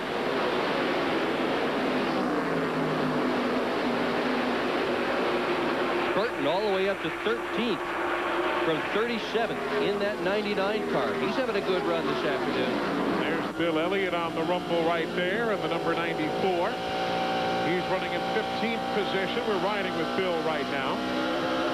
Eli, speaking of Bill Elliott, I talked to Mike Beam earlier this week, and last week they begged him to get out of the car at Charlotte. They said, don't make the hole bigger than we already are in by getting hurt maybe at Charlotte. Put that Jeff Green in the car and go for it. Getting back to Dale Earnhardt for a moment as Jeff Burton goes by. There's a great comparison. The first 5 races of this year to Dick, what you were talking about in the last 6 races. Look at that. Average finished 10, average finished 24th with 2 DNFs in the last 6 races. Well, he went 54 races from the July 96 Talladega race to April 98 without a DNF. He's now got 2 DNFs in his last 3 starts. I mean, when it goes away, it goes away. Bill Elliott making the pass on Earnhardt right in the center part of the corner. They were able to hold that low line. Bill's making recovery. He did not look very hurt at all walking through the garage area. Last week could barely limp around. Both of those drivers have so many fans here at Dover who'd love to see them both do just great. 135 laps on the board. 400 make up the total distance. As we are live at Dover Downs on TNN Motorsport. Martin, as we are midway through the MBNA Platinum 400. NASCAR Thunder, the all-new and official stores of NASCAR. They're all over the country right now, and the best way for you to check out where the nearest one is to you is by calling that number you see on the screen Monday through Friday. They'll give you all the details you need as to where you can get the latest line of officially licensed NASCAR merchandise. NASCAR Thunder, the official store of NASCAR. Riding with Mark Martin right there. I don't know if you can see that in-car camera shot again. What was that fluttering? You see that right there on the left of the screen? It's been there a while, I think. See something flapping in the breeze? Eli, that's a very small piece of tape that they put on the top part of the windshield there to keep the sun glare out. It's 200-mile-an-hour tape to give up at 175. Always the scientific explanation from Buddy Baker. Nothing to explain about that guy. He's 3/10 of a second ahead of the man in second spot, Mark Martin. There you see Mark in your screen. Dale Jarrett runs third. He is 2 9/10 seconds further back. They're widening back and waiting to see Jarrett and waiting. And there's 2.9 seconds on this monster mile. Jeremy Mayfield is another 3 seconds back. The entire back straightaway, basically, so you get to the Mobil 1 team right there, Jeremy Mayfield. And Rick Mast is still running well in 5th. There he is in that yellow and red number 75, the green trim as well. But he's already 7 6/10 seconds behind the leader, Gordon. Schrader's in there, Kenny, the number 33 car. He's running back in 20th spot. He's a lap down. Taking you further back, you've got the 40 car for Sterling Marlin. Sterling not really been a huge factor. He's in 21st, a lap down. And there's Rusty Wallace, number 2. He's running in 6th, 8 seconds behind the leader. Then Ricky Rudd. And how about Bobby Labonte, guys, right there? Started, what, in 36th? And Bobby's now running 8th right there with that battle ongoing with Ricky Rudd. I tell you, he's been one of the fastest cars out there. Like you say, starting in 36 to being very, very careful not to get caught up in early wrecks in this race. Bobby Labonte never counted out in any long race. Well, they didn't qualify well. They were just playing too tight qualifying, but they changed a couple things, like the wedge, the springs, the sway bar, the track bar, and all other things that they could find to change in that race car. Jimmy Maycar's got it set up, and he's doing really well. And it gives him 7th spot right there, and indeed a concrete contender, as we had talked on the pre-race show. Last 6 races since they've gone to the concrete. Look at that. Throw out June of 97. That clearly was an anomaly, as they say. Everything else, man, it's impressive. So there you have it. Bobby in 7th, Ricky Rudd behind him in 8th. Let's take you further back as we let you know exactly where everybody is. You've got the lapped car right there, Ted Musgrave, car number 16. He's in 22nd spot. Further back, there's Ernie Irvin now. Ernie's in 9th. He's in car 36. And then good run still for Buckshot Jones in 10th. Buck Buckshot's 13 seconds off the leader, but not bad in his second NASCAR Winston Cup race, and he's going to go for 9th as he tried high on Ernie Irvin.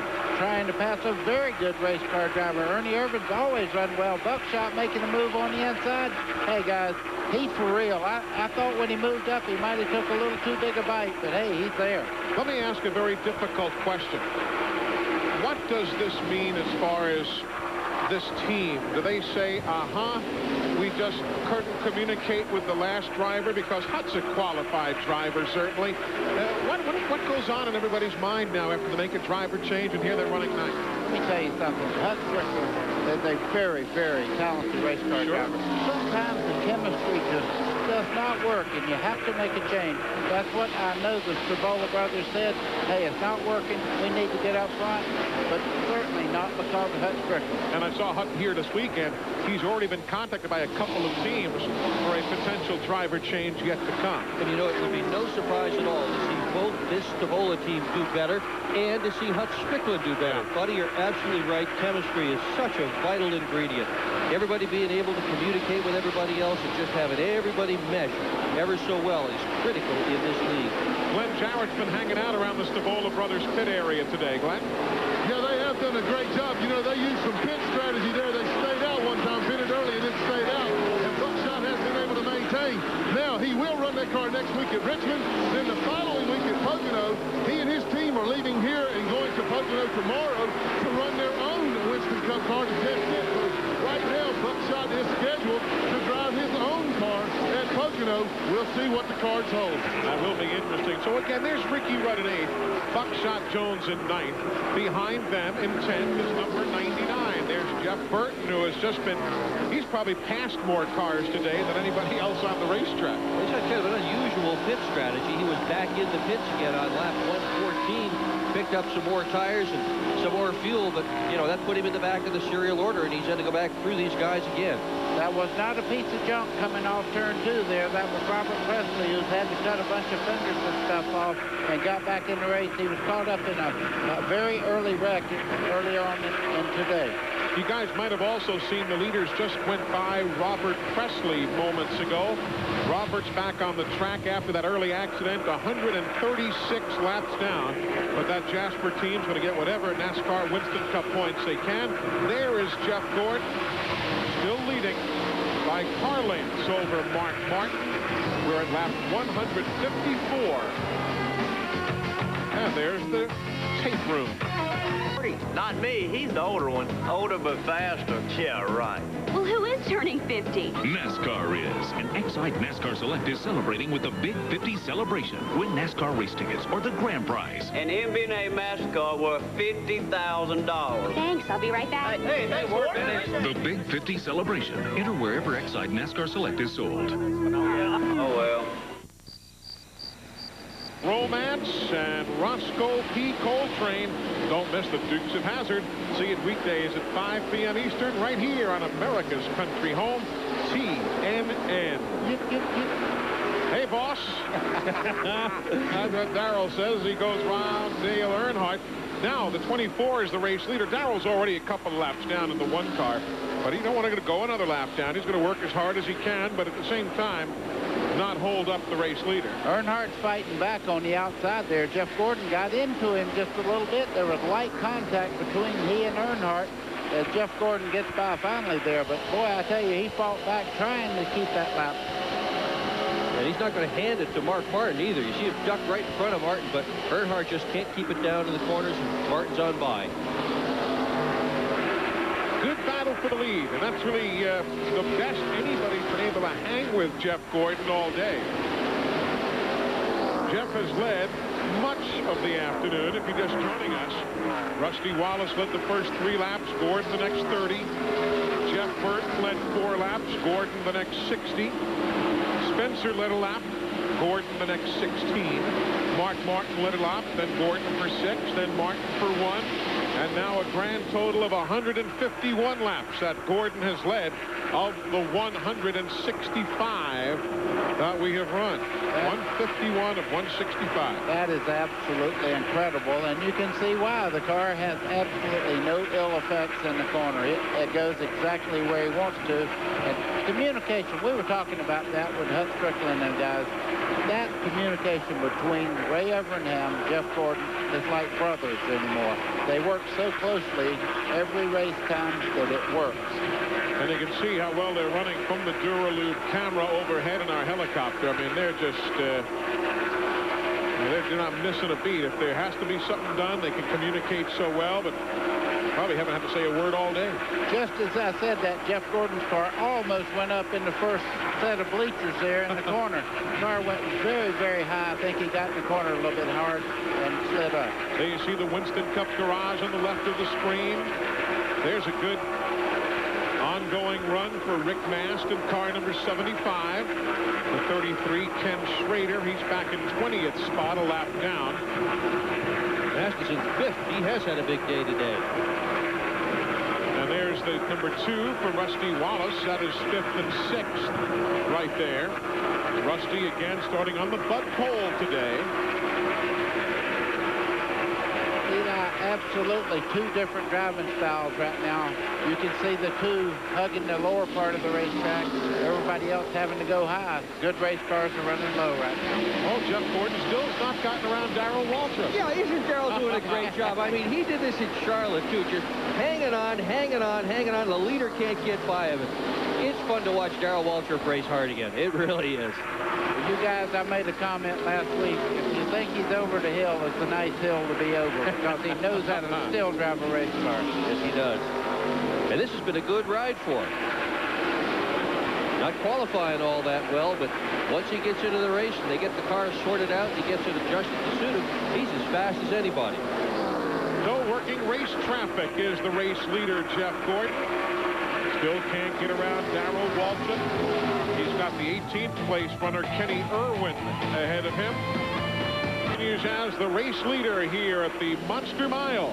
Mark Martin rides in second, just as you see, 0.2 of a second back. Third, Dale Jarrett. Fourth is Jeremy Mayfield, and fifth is Rick Mast. There's a good look at Derek Cope and the Gumout team, the 1990 winner here. Matt, they were in at lap 167, then a stop-and-go penalty for excessive speed at lap 168. They were back in at lap 173. What's going on there? Eli, a couple unscheduled pit stops for Derek Cope. He was complaining the car had a vibration. They came down pit road, made a four-tire stop. He went back out, ran a few laps, and called in and said, guys, the vibration is still there. Doug Hewitt didn't want to take any chances. He called Derek back in. They took on 4 new tires. At this juncture, he's waiting to see if that vibration has indeed disappeared. Meanwhile, watch this battle. You're riding with Rick Mast right here.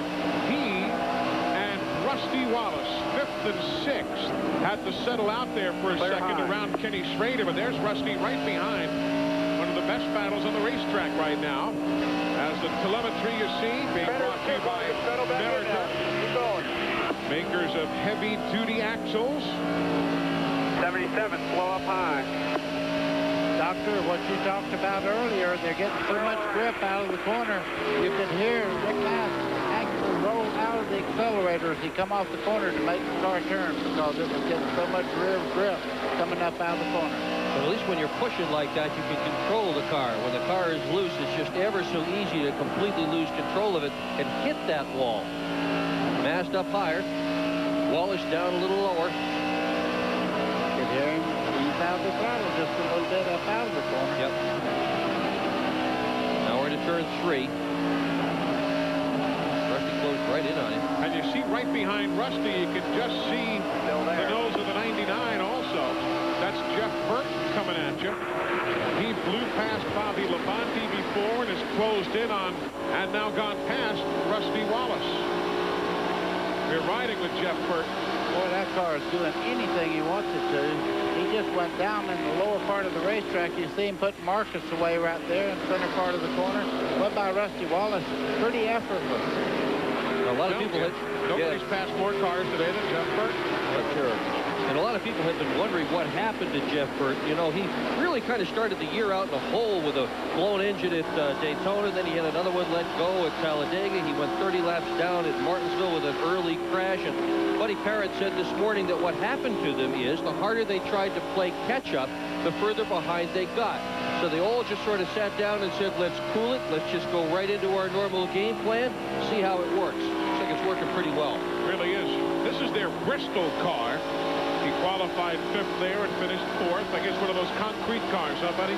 Concrete cars is exactly right. And I said, what makes a concrete car? They said, we put a little more enforcement on the bars in it where it does not flex as much. Also, we raise the frame rail and lower the body so we go through templars at the right height. Going around Jimmy Spencer.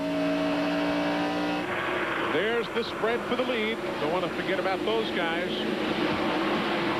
0.4 of a second there as we close in on pit stops shortly. Who's hot? Jeff Gordon is. He grabs the lead from Rusty Wallace at lap 4. He does the same from Jeff Burton at lap 40. And the same from Mark Martin at lap 121. Jeff Burton's the man everybody's been chasing. And they still are. We welcome you back live to the Monster Mile. Pit stops are underway. Rusty Wallace has been in. Lake Speed is in now for his service. We're at lap 189, closing in on stops for all of the race leaders. Eli Gold, Buddy Baker, Dick Bergman, Glenn Jarrett, Matt Yoakum, Steve Burns with you here on TNN Motorsports. One thing to keep your eye on, entrance to pit road has been very, very... Trouble on the racetrack. Turn 2, David Green. And the Caterpillar car goes into the wall. Right front tire gone, whether it was prior to or as a result of the accident, we don't know. But we are under caution for the 5th time. David Green running up in 24th position at the time of the accident. There's David Green out of the car. Good sight. See him walking around there. A little wobbly. He's out. Yeah, he's a little wobbly. It's hard. Hey, there's no such thing as a light hit here, except if you're running like Harry Gant used to up against the wall, and even those aren't easy. Eli, he hit it at the right angle, but it pancaked the right side of that car. I mean, just tore it all to pieces. David Green brings out the caution. Now, Rusty had already pitted under Green. Remember that. So had Lake Speed. Rich Bickle was caught on pit road. And there's Rusty now in 26th position, 2 laps down, because he stopped under the green, and no sooner had he exited pit road than the other Green, David Green, went into the wall and brought out the yellow. I mean, it's a game of timing also sometimes. And that's just plain luck. Yeah. You know. Bad luck, but luck. Nemechek as well in the left side of your screen there. He also had just pitted before this yellow flag, and he also is going to pay quite the price for having done so. One of the reasons they try to go as far as they possibly can, just assuming something like that might happen. You can have the fastest car in the race, but if you lose a couple of laps on a deal like that, which is just luck, doesn't matter.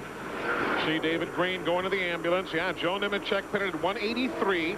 Rusty at 185. You had Mike Skinner and Chad Little pitting at lap 187. Lake Speed and Rich Bickle hit. And that is where the area around where the car... Wow. He moved a mountain. He really did. Look at that. That is a hard, hard hit. That is the back of where the car impacted the wall. All right, the leaders, as you see, are on the right. They're on pit road. Those cars a lap down. Stay on the racetrack. Let's cover these pit stops. Jeremy Mayfield hits his pit marks as the other guys went on by. There will be a wedge adjustment on the 12 car. He said his car was a little bit loose near the end of that run. 1.5 rounds. They go to the left side of the car. Now let's go to Steve Burns. And Matt Dale Jarrett says he's a little bit tight. They're going to take a round and fight out. He's down away half a pound of air pressure out of the right front. And let's go to Glenn Jarrett. Okay, Steve, thanks a lot. Jeff Gordon and Mark Martin already both down and away. Great pit stop by Gordon. Again, kept him out front. Mark Martin got out second. Dale Jarrett third. These tires went about 95, almost 100 laps. So we're going to take a look, particularly at the right front. Now, I was standing down here in Rusty Wallace's pit when David Green hit the wall. The right front tire exploded as he went into the corner. So the tire did blow before he got into the wall. He was probably due a pit stop. It's too early to speculate whether he stretched it too far or not. Maybe he ran over and cut something, but the tire did blow before he hit the wall. So that's the update there. We just had a driver change, it seemed like, as we look down towards the Ted Musgrave pit area. Ted burned his foot very, very badly at Charlotte last week. Randy LaJoy is now in that car. So LaJoy now in the 16. Ted Musgrave had a very pronounced limp all week. Just had the hot foot last week during the running of the Coca-Cola 600. We are under caution. The race leader is Jeff Gordon. Downs International Speedway jammed to capacity. 107,000 plus on hand. There's Ricky Rudd. Now, Ricky was running among the leaders. He came in and pits again at lap 193. We'll get an update there. We'll also tell you that Buckshot Jones has been in for a second unscheduled stop at lap 194, and he had some kind of damage to the right side of his automobile. He got into something somewhere. Eli, they worked on both sides of that car. I don't know the problem, but he made 2 stops, as you just said, and they working on the sheet metal of the race car, so apparently he's gotten a rubbing contest. There's Ricky Rudd and the numbers he has posted since last year's win. Steve, what was the deal down there? Well, Eli, they came back and they took the opportunity to put a spring rubber in the left front. Spring rubber going inside the spring itself for Ricky Rudd. All right, so that explains that. Meanwhile, Buckshot Jones is in again. We'll update you there in a moment. And we told you Ted Musgrave has climbed out of the Prime Star car while the crew works on the Circuit City entry. Let's check in with Ted Musgrave. Well, Ted's sipping out some Gatorade. Ted, you got out of the car. What's the problem? Well, that big wreck on the backstretch right away. We tore all the crush panels out of the right side of the car, lost a lot of aerodynamics. All exhaust fumes and heat's coming in the car. And I've been there before, and I don't want to do it again because I want to run good yet.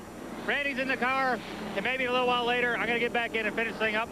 And I'm going to put that thing in the top 10 here yet. They're still hoping for a top 10 run. If you watched the telecast yesterday, you saw Tony Stewart had a hot foot. The temperatures today a little warmer out here on pit road. We just saw the thermometer. It was 96 degrees, so you can imagine how hot it is inside the race car. And of course, he has those crush panels coming out, and he on top of the injury of last week with that bad foot. But that El Nino, I guess. Everything else is El Nino. It's 96 degrees on the 31st of May. A little early for that.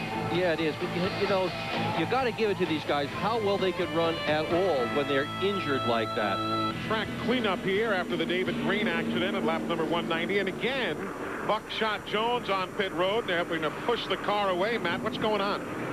Well, Eli, the car inside is getting so hot that the seat is beginning to burn Buckshot's butt. They came in and gave some extra padding to put on the seat to kind of give a little bit of a breathing room between the bottom of the seat and his suit. Also, they were working on the right side of the car. They were involved in some mess earlier in the race. They were just kind of pressing down the duct tape. It's starting to begin to flap, but he's come in. He's got some ice water. But, buddy, as a former driver, I'm sure you can attest to how hot that seat can get when the crush panels get knocked in, like Ted Musgrave, and especially with the high temperatures here today. Boys, I tell you, it's like a tight pair of shoes when you got to walk a long way. That's where you do your business. And you're sitting there in an aluminum form-fit seat, and the exhaust is right under it. And when it starts burning, there's nothing you can put in water there. All it makes is a big spook. Oh, yes. Buddy consommé. Yes. I can imagine that. A lot of other lines you can use, but we best not because we want to work again next week. Exactly. There's Rusty Wallace, folks. He is 2 laps down in 23rd when everything cycled around. Remember, Rusty came in, and you're going to lose that here when you got to slow down, come down pit road, get your service, go back out when you're doing it under green and everybody else is doing it under caution. Rusty is now 2 laps down in 23rd position. And Joe Nemechek is as well. He started in 6th spot. He's also 2 laps down. Got a lot of work cut out for him if they're going to make something of this day. 2 laps down, and we're not even at the halfway point. Almost there. Actually, now the halfway point is upon us as the field comes to the stripe. Still under caution, and they are getting the crossed flags now. So halfway home in the MBNA Platinum 400. Leaders still Jeff Gordon, Mark Martin second.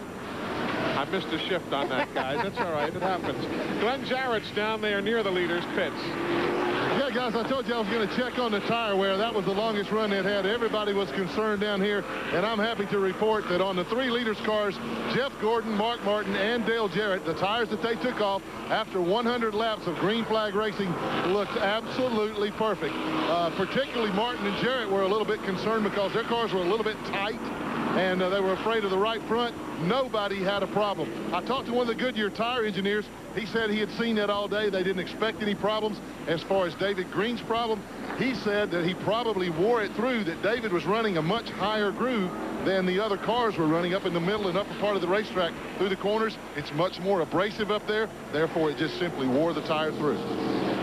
Field getting the 1 to go signal as they come to the stripe. Time for us to give you the Wrangler mid-race report, sponsored by Wrangler Jeans. Average speed down just a bit from the track record here of a year ago of 132, because we only had 1 quick caution a year ago. In the garage, Johnny Benson, Randy LaJoy, Kyle Petty, Kenny Wallace, and one would assume David Green will not continue. On the lead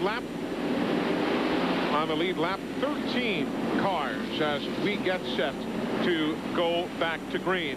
Don't forget our next NASCAR Winston Cup telecast here on TNN Motorsports. Coming up in just a few weeks, these same teams will be in the Pocono Mountains of Pennsylvania.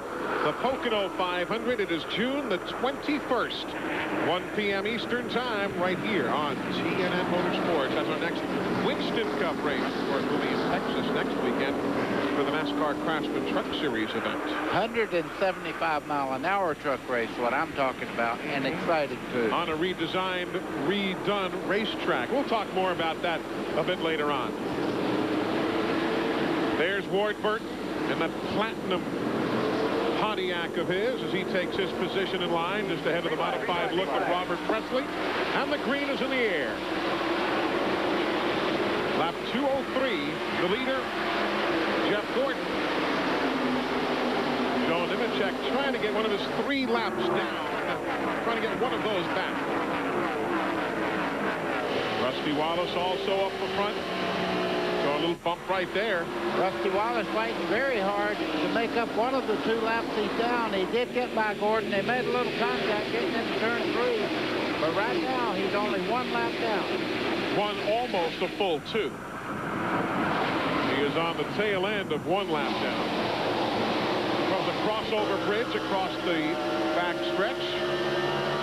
Look at Gordon just close right in on them, though. He is so strong this afternoon. Well, this shot, if you want to know what it looks like to drive a race car, this is it right here. This is the camera that lets you feel like you're actually in the car. We're riding with Bill Elliott. Bill's in 11th on the lead lap. You know, Michael Waltrip in the 21 there in 10th spot. He's doing very, very well today. Yeah. Up front. Still tight. And here can Rusty stay on the tail of the no, boy. 2 wheels below the concrete. If he can make it handle down there on the flat part, he can get by Rusty. But right now, Rusty's using a lot of racetrack. It's important to make these laps up, but he lost because he hit it too early. Again, Rusty is on the tail end of 1 lap down. So if Gordon passes him, he'd be 2 laps down. There's Dale Jarrett going around the lap car. Joe Nemechek with Mayfield in the 12 behind him. Riding with Jeff Burton.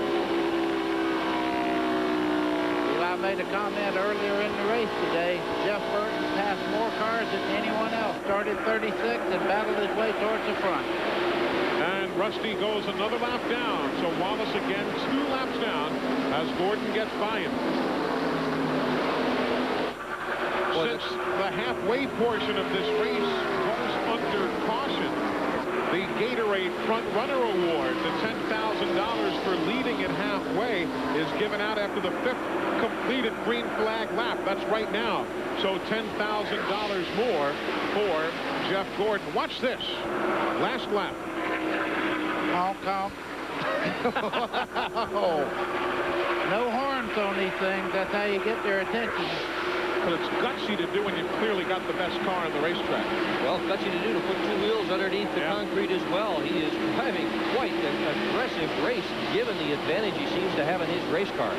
Our friends at Napa bringing you the field standing update across the top of the screen. At Napa, we keep America running. Mark Martin, Bumper Cam, you can see right behind him, Jarrett. Just behind him there, using a little higher line, getting in the corner. Just behind him, Mayfield. 5th place, Jeff Burton in the 99. Bobby Labonte in the 18. That's the green car. Brother Terry Labonte is not on the lead lap in the 5 right there. Terry is in 14th position, a lap back. That little green car, you see the number 18, that's the one they call Little Joe, and that's the one that Bobby Labonte won his first ever Winston Cup race with. Get a good look at it. You're not going to see it too much longer. Joe Gibbs is giving it to Bobby. They found the original engine. They're going to reskin it with a Chevrolet body, and Bobby is building a museum, and that's going to be one of the very first cars that he'll put in it. And 3 wins in that thing. On board with Rick Mast. Rick's had a good run today. He's now in 7th. We might point out that the gear shifter indication you see there on the right of the screen is obviously not working correctly. We are not shifting from 2nd to 3rd to 4th here at Dover Downs. Exactly right. It showed it in 2nd gear. I was fixing to say, if it runs 175 miles an hour in 2nd gear, they're at the wrong track. But that telemetry being brought to you by Meritor, makers of heavy-duty brakes.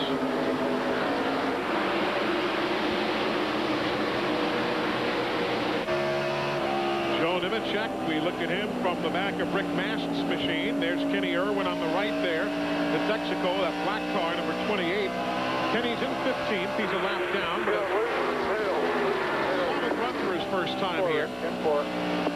You can see how much lean you have in the corner there. Right side of the front valence there, dragging the ground almost. The left side about 3 inches up off the pavement. Again, that's not for position. Nemechek pitted and got caught when the caution came out. Mast is on the lead lap. Joe is back in 30th. He's 3 laps down. You wouldn't know it at the aggression that he is showing there. He's running really tough. Isn't Mast having a great day, though? This is the best day he has had in 1998. Coming into today, 11th was his best finish. Right now, Mast is running in 7th spot. Good run. Rick Mast looking for his first win in NASCAR Winston Cup racing. This is his 257th career start. He's got a side on that car that the NASCAR Cafe is probably after. 2 big donuts right on the numbers there.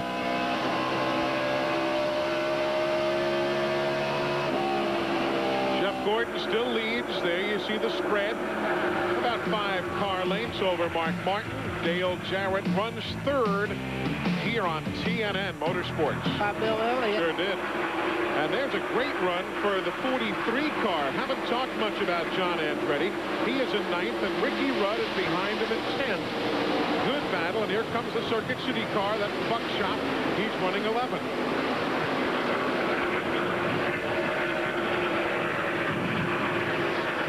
Andretti, remember, in the 43, but when Bobby Hamilton used to drive that car, they were 2nd here back in 1995. This is always a good track for petty family performances. Even Kyle, if memory serves, finished a good run here and second behind Darrell Waltrip many, many years ago. I watched Richard Petty make up a phenomenal amount of laps here to win one time. Buddy Aronson stopped on the entrance to turn 3, and he had made up 6 laps on the field to come back and win the race. We've seen a lot of guys have some spectacular days here. Including that guy in the number 10, Ricky Rudd, who has won here 4 times in Winston Cup, once in Busch Grand National, and he is chasing John Andretti in the 43. You remember back in 1975, David Pearson won here by 7 laps over Cecil Gordon, who was running second for that. I didn't know David Pearson had a front end on that 21 for many a year up here. I chased it so long, I didn't know. Look at that for the lead. Mark Martin says, I'm tired of seeing the back of that car. And Mark Martin will take the lead here at Dover at lap number 227 when he comes to the stripe. You know something, you're seeing just the front end of Dale Jarrett. He's also moving up. You would just wonder if maybe, oh, goodness gracious, they got into each other just a little bit. Gordon got into the back of the 6th there, Martin. But you see Dale Jarrett has caught them both there. Every time Mark Martin takes the lead, it's for 1 lap. Now what can Jarrett do here? Martin took the lead on 120, lost at 121, took it at 128, lost it at 129, and there goes second place away.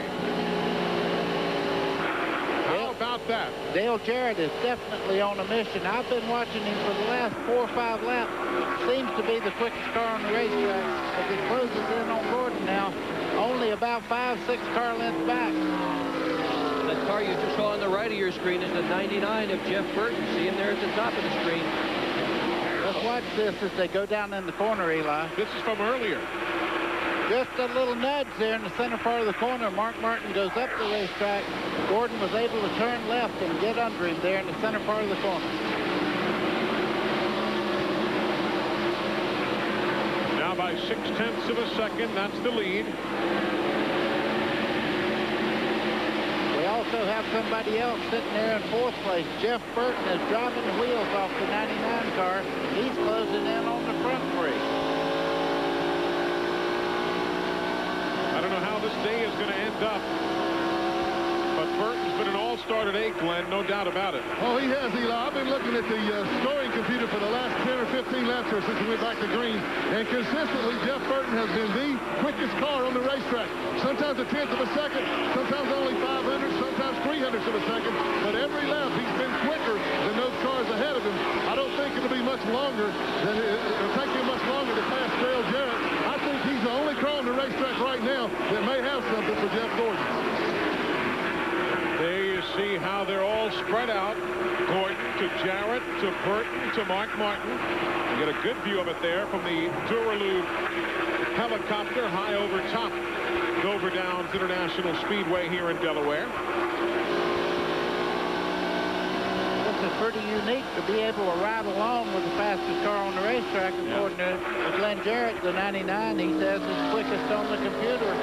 And it seems that he is closing in on Dale Jarrett just a little bit. Yeah, we've got it punched up here, too. 143 miles an hour is what Burton is doing. Now he has dropped down just a tick to 142.124 on the last lap. I wonder if that trip to the Blue Coat restaurant last night is going to pay off. What do you think, Eli? I don't know. Crucci's buddy Carrick first went there way back with Richard Petty and won the race the next day. And then in 1990, went there with Derek Pope and won the race the next day. Went there with Rusty Wallace and won. Hasn't been back since. Well, they went last night. And that win with Richard was Richard's 199th career victory. A lot of folks might remember back to that. And then he went ahead and won the 200 at Daytona in July. You know, we're going back and forth. I'm looking at the computer now, and just this past last lap, Mark Martin was the quickest car. So these guys are all running very, very close to each other right now.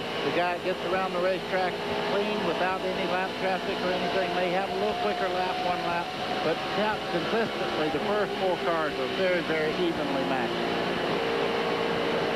Glad you're with us here at Dover Downs International Speedway. Jeff Gordon leads. Dale Jarrett second.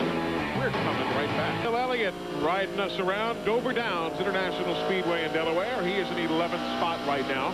One of 13 cars on the lead lap. Turn 1 and 2. Beneath the bridge onto the back straightaway. The horse racing grandstand on the right there you saw quickly. Bobby Hamilton behind him in 17th spot. Bobby's a couple of laps down there, that orange Kodak car. Behind him you see John Andretti just barely in the nose of the 43, sticking around traffic there. There's John on the inside. That's 12th place, the battle right there between the 21 Michael Waltrip and Andretti, who had his best finish of the year last week at Charlotte. He was 7th with his first top 10 finish of 1998. Andretti's off just a little bit right now because Kenny Schrader and Dick Trickle and all of them are trying to bypass him on the outside there. Dick Trickle's 19th. He's a lap down in the 90 car. Car owner's going to return to the races next weekend at Richmond. Junie Donlevy very much missed. He hasn't been around much this year with some heart problems, so everybody's looking forward to seeing him back again at the races next weekend. Of course, one of the most talked about victories in NASCAR history, let alone dustless racetrack, was Junie's win here as a car owner with driver Jody Ridley 17 years ago. It's amazing to think it's been that far back. Eli, look at this battle for 9th place right here. Buckshot Jones is doing such a wonderful job in this 8 car. He's fighting with Ernie Irvin again. This battle has occurred 2 or 3 times today, and Buckshot gives good account of himself both times. You know, so is Ernie there in the Skittles team. The last 4 races, 9th at Martinsville, 6th at Talladega, 13th out in California. Ernie was 11th at Charlotte last week. And because of that, they picked up, what, 7 spots in the points. Meanwhile, look at this up front. Dale Jarrett trying to wrestle the lead away from Jeff Gordon. I think Glenn was being very, very nice a while ago, not to talk about his brother, but his brother, as you can very well see, is a quick car, able to stay on the bottom part of the racetrack as he tries to pull up on Gordon coming off turn 4.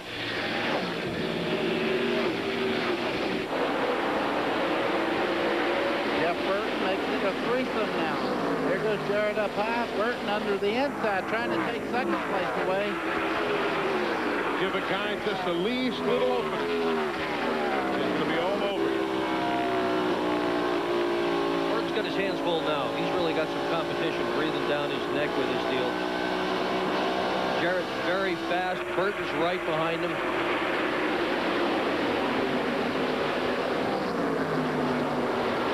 All running pretty much the same line.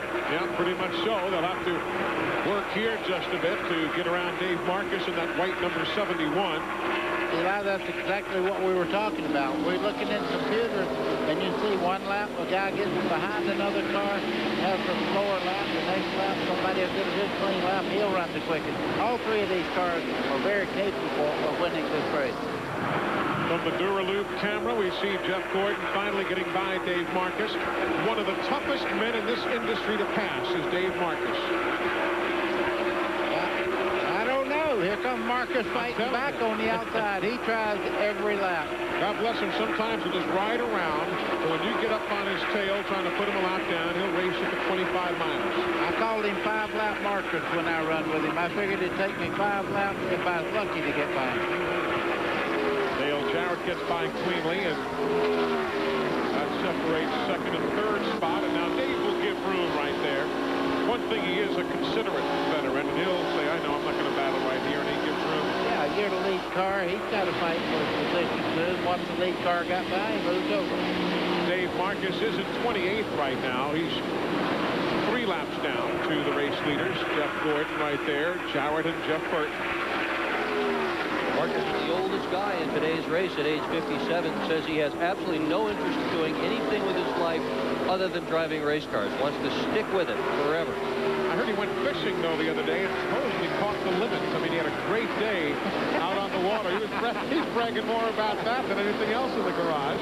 Going by Robert Presley in the 77. They've caught Randy LaJoy, who's subbing for Ted Musgrave now in the 16. not been a good day for the Roush teams, has it?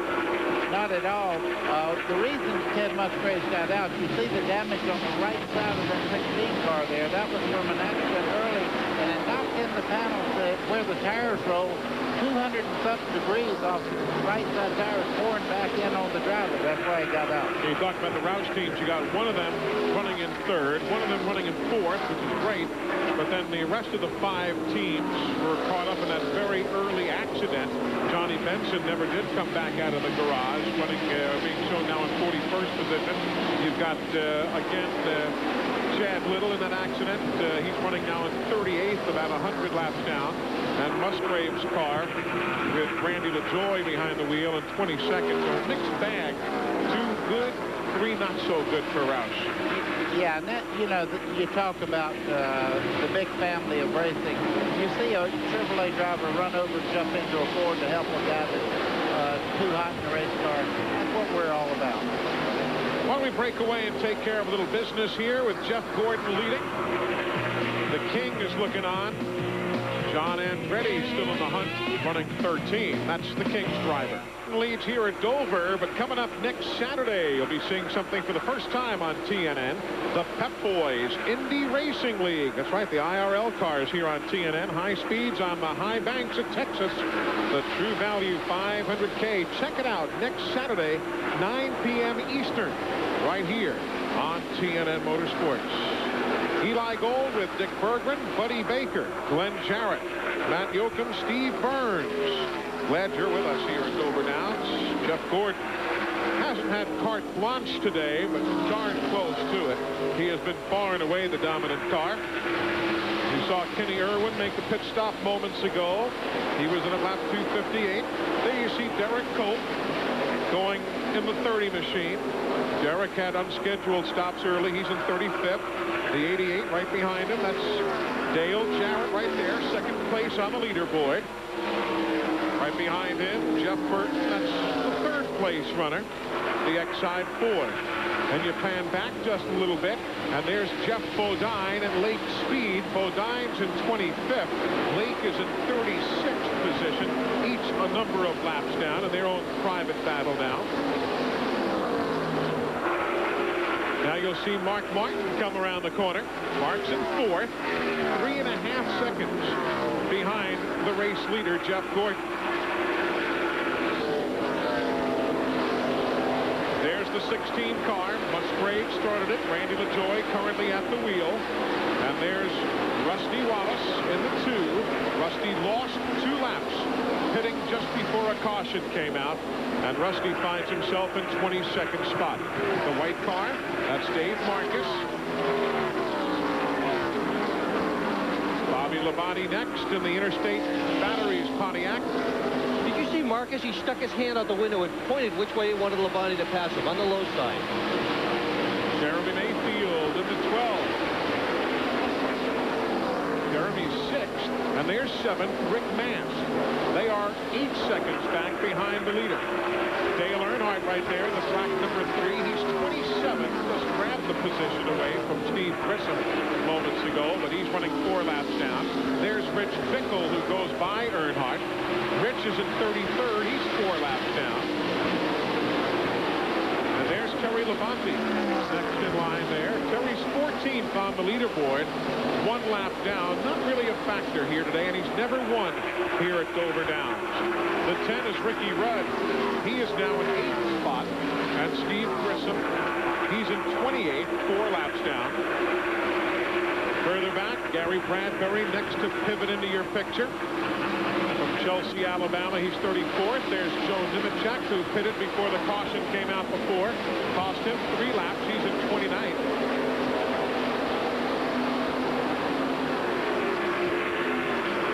And next off the corner, Buckshot Jones. He is 9th. That's right, 9th. 9 and 4/10 seconds behind Jeff Gordon, the leader, but a good run today for Buckshot. Next coming around the corner is Sterling Marlin in the 40. He's 15th, a lap down. And the 4 car, Bobby Hamilton, he's 16th, a lap down. So the 40 and the 4 right there are battling for position. Here comes Ernie Irvin. Good run for Ernie today. He's at 10, 9 2/10 seconds behind Gordon. Bill Elliott next into the focus of our cameras. Bill's in 11th. He is 18 seconds back. There's Kenny Schrader next. He's 17. Michael Waltrip in the 21 car.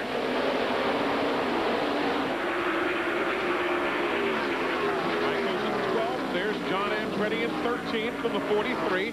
Dick Trickle says, I want some airtime. He's in 18th, a couple of laps back. 11 is Brett Bodine, the Paychecks car. He's in 19th. 22 is the MBNA entry for Ward Burton, who got himself down early with an unscheduled stop. Ward's in 30th. That yellow number 1, that's Darrell Waltrip. He's 3 laps down in 23rd.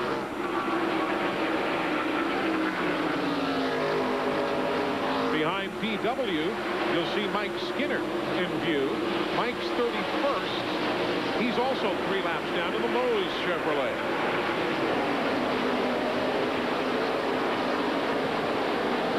And they'll cycle all the way around. And as we wait and wait, you'll see the leader coming by, putting a lap on Chad Little, who comes off pit road and back around to Jeff Gordon, whose lead is now 7/10 of a second on Dale Jarrett. So that tells you where everybody is. There are the numbers that are important to you. Out of the events right now are Johnny Benson, Randy LaJoy's 50 car, Kyle Petty and David Green. The race has been slowed 5 times by caution for a total of 33 laps of yellow. We're live on TNN Motorsports, the MBNA Platinum 400. You're all caught up to speed. Back to the action in a moment. Continues to dominate. I mean, he has led already 266 of the 280 laps on the board. I mean, the man has just worn them out. Last fall, remember, Mark Martin ran well and led 194 laps, and he said, what a great job. And those numbers have been left away. Here's Michael Waltrip in. Pit stops beginning. He's in 13th spot. The Wood brothers going to work. This is lap 280. The stop for Michael.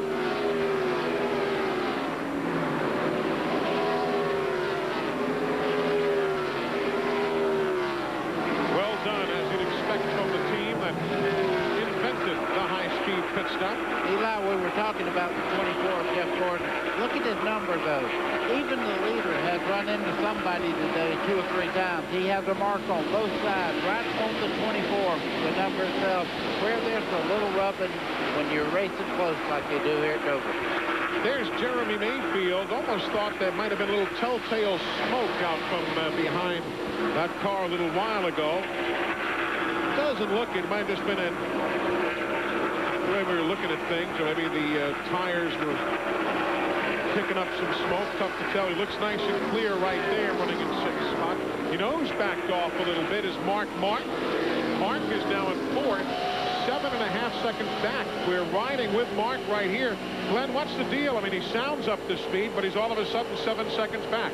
Well, Eli, the problem is the car got a little tight on that set of tires. We saw how he jumped up there and took the lead. But now they say they're coming in. We're getting reports they're going to come in on lap 287. He's talking to Jimmy Finnick, his crew chief, about can they stretch it and go to lap 300, make it all the way. And Jimmy said, no way. We're going to pit on lap 287. Rusty Wallace comes in just as we're talking. Now, remember, Rusty was the first of the fast cars to pit a while ago. That's how he got his 2 laps down. This will be a 4-tire change for Wallace. They're already they're already on the left side of the car, so he's hoping and praying now that nothing else happens on the racetrack to put him even further behind. Rusty Wallace down in the away. Now, Rusty came in 24th, 2 laps down. At this very second, until the leaders come in and stop, Rusty right now is 4 laps down. But obviously, when the leaders come in, he'll pick up at least a couple of those laps again. But physically, right this second, Rusty's 4 laps down, being posted in 28th spot. Good run right there. Burton and Jarrett, as Burton has 2nd. Jarrett is in 3rd. Let's get an update from their pit area. Eli, it's the time of the race, and crew chiefs are beginning to crunch the numbers on fuel mileage. Most guys would like to go 1 more know they have to go to at least lap 295. That's exactly what Frank Stoddard is planning to do. I said, can you make that 105 laps to the finish? He says, somebody will, like the 18 car right next to us. I know they're going to try it, so we're going to roll the dice. I talked to Jimmy Maycar. He said, that is indeed our plan, stopping on lap 295. They did it last year. They were one of 3 cars to not have to stop or splash and go at the end of the last race here in Dover. Well, sometimes you got to do it. Take those gutsy chances. Bobby right now is in 5th spot on the lead lap. To take a chance on gas mileage. A mile racetrack is so much easier to gamble on than one, say, a 2.5-mile racetrack where there's so much more room to coast if you happen to run out on the front straightaway. This is a good battle for position here, riding with Rick Mast in 7th. He wants 6th as Mayfield goes high. Clear high. Good job, man. You the man. All right. Pep talk. Pep talk. That's it. So Rick Mast now up into the 6th spot. Mayfield back to 7th. Not a nicer guy in the garage than Rick Mast. Nothing will make a driver try any harder. 4 laps, Rick. Coming in 4 laps. We'll tighten you up a little bit. You hear 4 laps. Rick is coming in. They're going to tighten them up a little bit. Exactly. But when those guys start talking to you like that, it's just like a pep rally. You get all juiced up, ready to go. He knows he's doing well, too. His best ever finish here at Dover is his 6th spot. Ran well, preparing for this event all the way through it. He's had such a good run today, but it sure doesn't hurt to hear that on the radio. Hear those nice words about what a swell job he's doing, and he is. Yes, he is. It's not been the vintage year. He's only led 2 races this year. Led a couple, actually led about 58 laps at Rockingham and led 3 laps in Las Vegas. He's certainly quality. John Andretti is making a pit stop as you see Mast and Mayfield continue theirs. John Andretti. Mark Martin's coming down pit road also. So Mark is in as we ride with him. He pits all the way down towards turn 1. There you saw the Andretti crew working, and Glenn Jarrett's down there waiting for Mark. Hey guys, Mark Martin is pitting on lap 291. If he has to try to go the rest of the way, 109 laps. This will be a 4-tire change and a chassis adjustment. They're going to the right rear jack screw to make that adjustment. Remember I said it was just a little bit tight, so that's what they're trying to fix on the car. Right sides are done, left sides are on right now, so this probably will not enable Mark to go the rest of the way. Oh, he stalled the car. The right rear was not on. Oh man, big foul up there. The right front, right front also, Glenn. Don't know if you can see it from your angle. They went back to the right front also. And here's Rick Mast. Rick slowly comes in. There he is, guys, on pit road. See that right on the bike. Let's do it.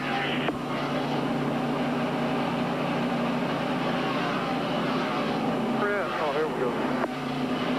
He said, where are we? Oh, here we are. Here we go. Couldn't find his pit stall. Lap 293 for Mast and for Bill Elliott. Ward Burton is in as well.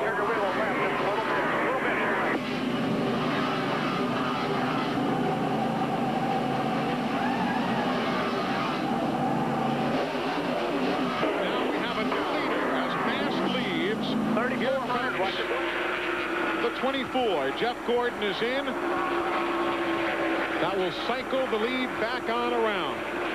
Bobby Labonte, Jeremy Mayfield making his way on the pit road also. Let's go to the 18 pit. Peter Jellin putting in the final can of gasoline, making sure he gets every drop in so now they can go the final distance. This is lap 295.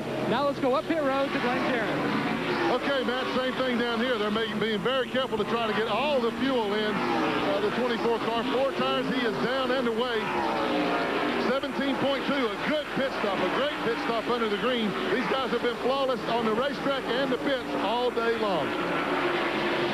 So from lap 228 to 294, Jeff Gordon is the leader. At 295, that man, Jeff Burke, takes over the top spot. Pit stops continuing now. Terry Labonte's in. Brett Bodine is in. Darrell Waltrip. You can see Burton waving his arms to let everybody know he's coming down pit road as he enters in right here. You see the car, he's got it down slow, coming into the pit. And you see Dale Jarrett coming in as well. First to Matt Yoakum.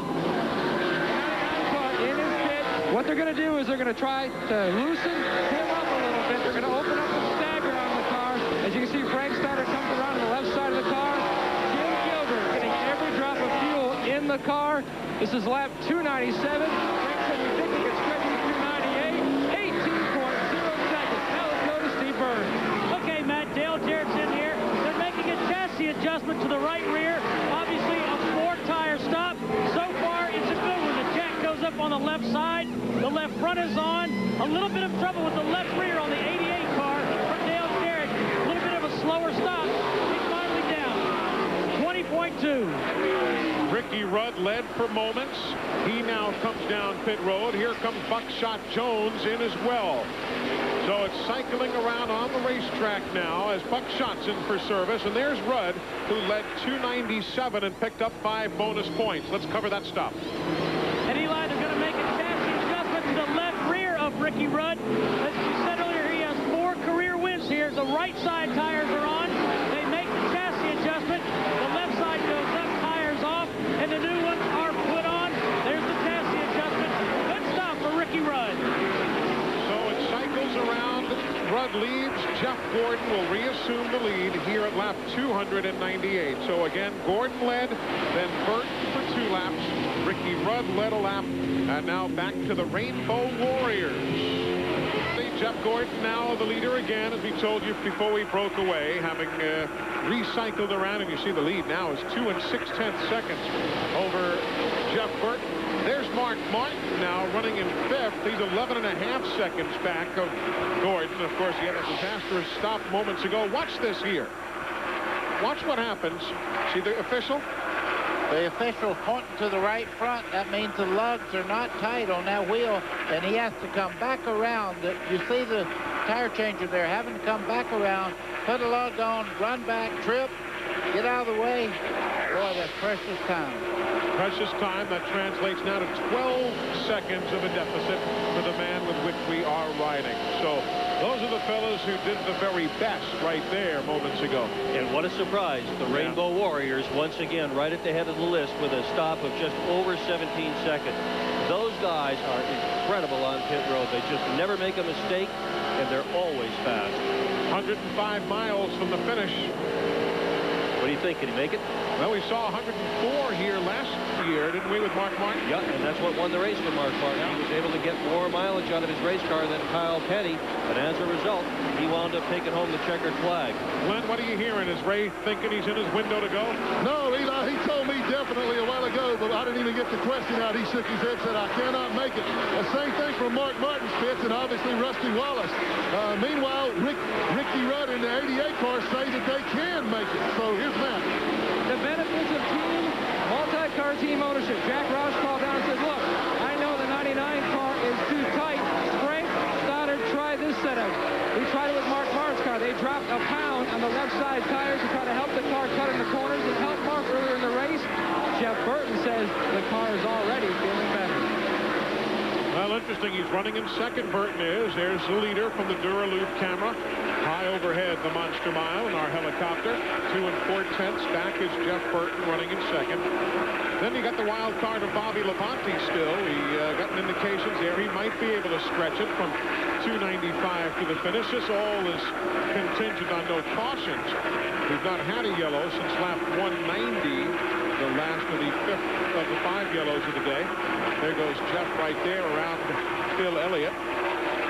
One of the things to consider when we're looking at whether they can make it on mileage or not is how the car is going to perform after that round of pit stops. If the car is pushing, it's going to eat up more gas than if the car is not doing that. So hard to tell right now, but there are some guys who might be able to make it on gas, and we might have another caution flag, which would throw all of the speculation right out the window. So right now, everybody's settling in after the pit stops. Jeff Gordon leads. A dozen teams trying to work on the lead lap late at Dover. Go back, everybody, as we ride with Rich Bickle in 30th spot right now, 5 laps down in the Cale Yarborough-owned machine. Thornapple Valley meets Ford. Up front, still Jeff Gordon. He's now got 2 7/10 seconds on the second place man, Jeff Burton. And watch it from the entrance to the back stretch there. We'll take you back 2 7/10 seconds waiting for the 99 car. And there he is. Then Jeff Burton, has 3 seconds on Dale Jarrett in the 88 car. And there is DJ right there. He's running 3rd. Now Jarrett has 6 seconds on the next guy. We got a while here. 3, 4, 5, 6 seconds. And there comes Mark Martin into your picture. So Mark in the 6th car is in 4th. He's 12.5 seconds back of the race leader. Then you've got Bobby Labonte running in 5th right there in the green Interstate Batteries Pontiac. He's 14 seconds behind the leader. 2 seconds further back, you'll see the 12 car right there, Jeremy Mayfield. He's in 6th, 16 seconds behind. 2 more seconds back, 18 seconds behind the leader is the yellow Rick Mast car. There he is. And then we wait for Ricky Rudd. Full pivot into the screen here, running in 8th place right there. And there is Ricky. He is in 19.5 seconds back behind the race leader. And that is it. Those are your cars on the lead lap. And they'll circle back on around and wait for Jeff Gordon yet again. Working around the end of the track where the Winston Cup garage is. And there is Gordon now making his way towards the back straightaway. So the spread from 1st to the last car in the lead lap, Ricky Rudd, who was in 8th, 19 7/10 of a second. Then you've got John Andretti 9th, Buckshot Jones 10th, Bill Elliott 11th, Darrell Waltrip 12th, Ernie Irvin 13th, Terry Labonte 14th, and Bobby Hamilton rounds out the top 15 in the Kodak machine. Yeah, a lot of these cars are starting to pick up hot dog wrappers and stuff. Jeff Gordon has a big piece of paper on the right front corner of his valence there that gets the air to the radiator. You can see it just on the side there. That could be a problem. I don't think it will be, though. He's got a lot of opening there to get fresh air in. MCI bringing you NASCAR timing and scoring. 10-3-2-1. Just dial it and save up to 50%. Probably a silly question, but I've asked my share over the years, so watch one more, buddy. Would you rather be in a tight battle to keep you really alert, or would you rather be out by 3.5, 4 seconds, but not have any competition, blow by everybody, and can that lull you to safety and to sleep? Eli, let me answer that question real easy for you. Would you rather drive in the country, or would you rather ride downtown in traffic? I'd rather drive in the country. You got it. Yep. Anytime you're out there, you're picking your line. You're not having to deal with somebody running up under you, making it tough. You're looking in the mirror, wondering if he's going to try to pass you. It's nerve-wracking, even when you have a great car like Jeff Gordon. Right now, he's running perfect line around the racetrack. Of course, I'm from Brooklyn, New York. What if I had said I'd like driving in the city? Then what would you have done?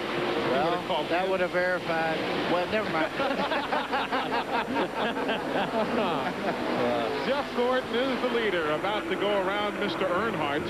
Dale's already 5 laps down.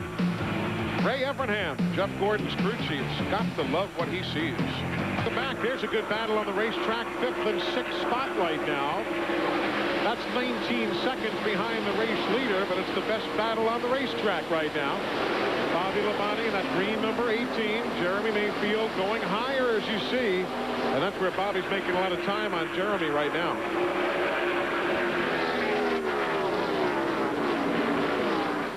Starting 26th, now running up in the 5th spot, Bobby Labonte.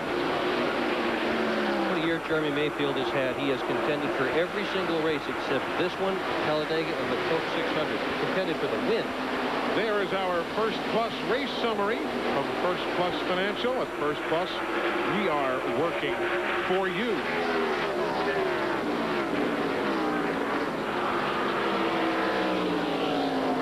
Just joining us, we are 334 laps into the 400. We've been slowed 5 times by caution today for 33 laps. In the garage, Johnny Benson, Randy LaJoy, Kyle Petty, Kenny Wallace, David Green, and Robert Presley. Everybody else still out on the racetrack. Of course, Jeff Gordon has been the dominant driver today, leading well over 310 of the 335 laps thus far. Well, as they say, why should today be any different than any other day? You know, if you look at the concrete history of Jeff Gordon, it's just absolutely amazing. 2 poles, 3 wins, and he'd have had a whole lot more if things had gone his way. This race last year, remember, he was a contender until he ran into the back of Dale Jarrett in a multi-car incident, pulled his radiator, and then last fall, he was a contender until he got caught in the pits on a yellow flag and just couldn't make it up again. So he might have had 5 by now on the concrete.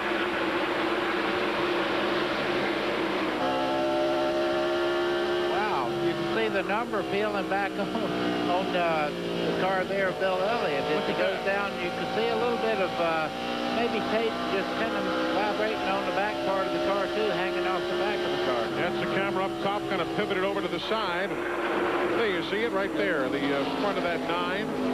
See right on the right rear corner there, he's got a little pigtail following him along there, too. Buckshot Jones, 10th place right now, guys. How about that? Isn't he impressive today? He really is. I tell you. The guy is auditioning to make it to the biggest of the big league. This is just the way to do it. Not on the lead lap right now, but still in 10th place. Look, Elliott's dangling some more stuff. Look at this. Somebody lost the shirt. You can't hear me, can you? He just talked about that. Looks like an old shop rag or a hot dog wrapper or something.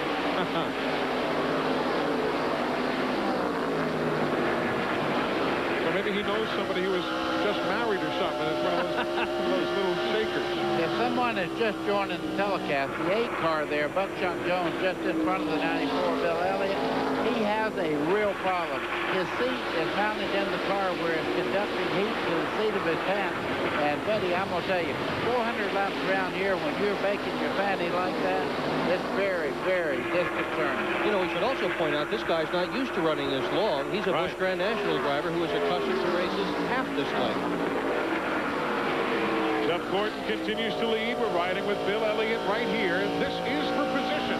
He and Buckshot are battling a lap down, but that is for 10th spot, and give it to Bill Elliott. He'll just swing right by Buckshot Jones and grab the spot. So on board there, and that swap for position. 10th place now for Awesome Bill. Rich Bickle, kind of like flexing his hands there, Absolutely. You hang on the steering wheel pretty hard. Even with power steering, you have to put a lot of grip into the steering through the corner. He was just flexing his hands there, get a little circulation better. Ricky Rudd's just gone a lap down. Now only 7 cars remain on the lead lap. We're riding with Jeff Burton here in 2nd spot. Could you imagine radial tires like we've got today in the pre-power steering days? Arnold Schwarzenegger couldn't turn them. I'm telling you, without power steering, as good as the radial tire hangs to the bottom of the racetrack, you can't believe how hard it would be to steer the car without power steering. Remember how tough it used to be when the old bias ply days when somebody's power steering would go out. Here's Mark Martin in 4th. Mark, of course, had a solid run today. Matter of fact, has led on occasion. He's now 15 seconds behind Jeff Gordon. There's old Rick Mast. Rick has gone a lap down now in 7th. You see Jeff Gordon just ahead of him. So only the top 6 remain on the lead lap. But as you ride with Rick Mast, you can see, even though he's a lap down, there goes Joe Nemechek on the inside, but he's running very, very well. Really is. Ricky Rudd also went a lap down on that exchange. All right, we told you that moments ago. Telemetry you see there brought to you by Meritor, makers of complete drivetrains.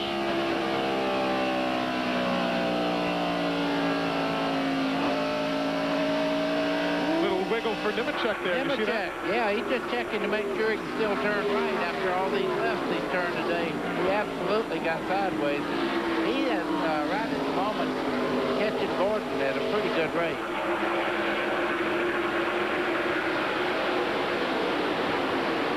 So 6 cars on the lead lap now. Gordon, Jeff Burton, Dale Jarrett, Mark Martin, Bobby Labonte, and Jeremy Mayfield. We're nearing the finish. You see 53 laps to go. Who can make it on fuel and who can't? We're back at Dover Downs International Speedway. There's the leader. We have had a change in second spot, though, as we look from overhead on the Duraloop camera. Dale Jarrett having taken over the second spot moments ago from Jeff Burton. But they're still a goodly distance back behind the race leader.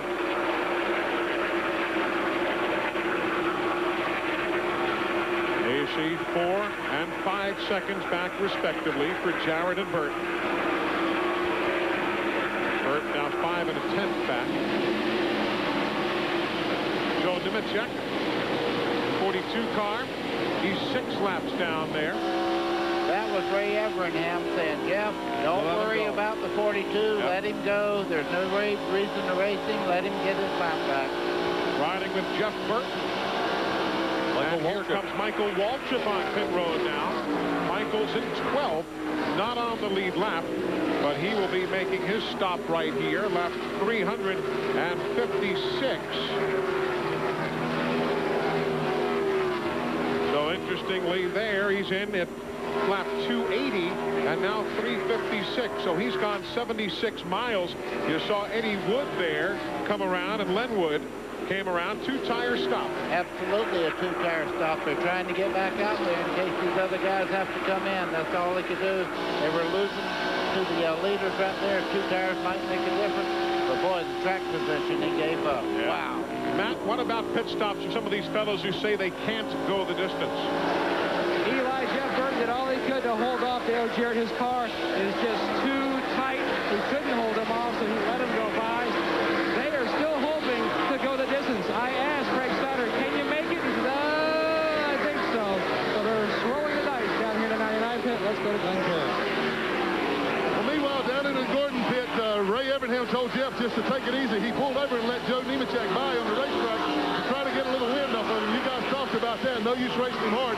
But Ray told him that he should come in around lap 380. I'm telling you guys, I don't believe it. Well, it's going to be interesting. We certainly have seen at this track in particular, we've seen a lot of guys fib a bit. You're looking at Burton having had to go 103 miles, Gordon 105. I mean, oh my goodness, right there. Right in front of the leader. Nemechek and the 31 Skinner directly in front of the leader. Look at the right front corner there. There's a pretty good gash there in the 42 car where he got up in the Skinner there with the right front corner. I think Gordon's heart skipped a beat right there. Yeah, watch this again. See how close it was to Jeff Gordon. I was looking straight at it. What? Bang! Right into the left rear of Skinner there. That could have been ugly. John Andretti is pitting. He's in 9th, a lap down.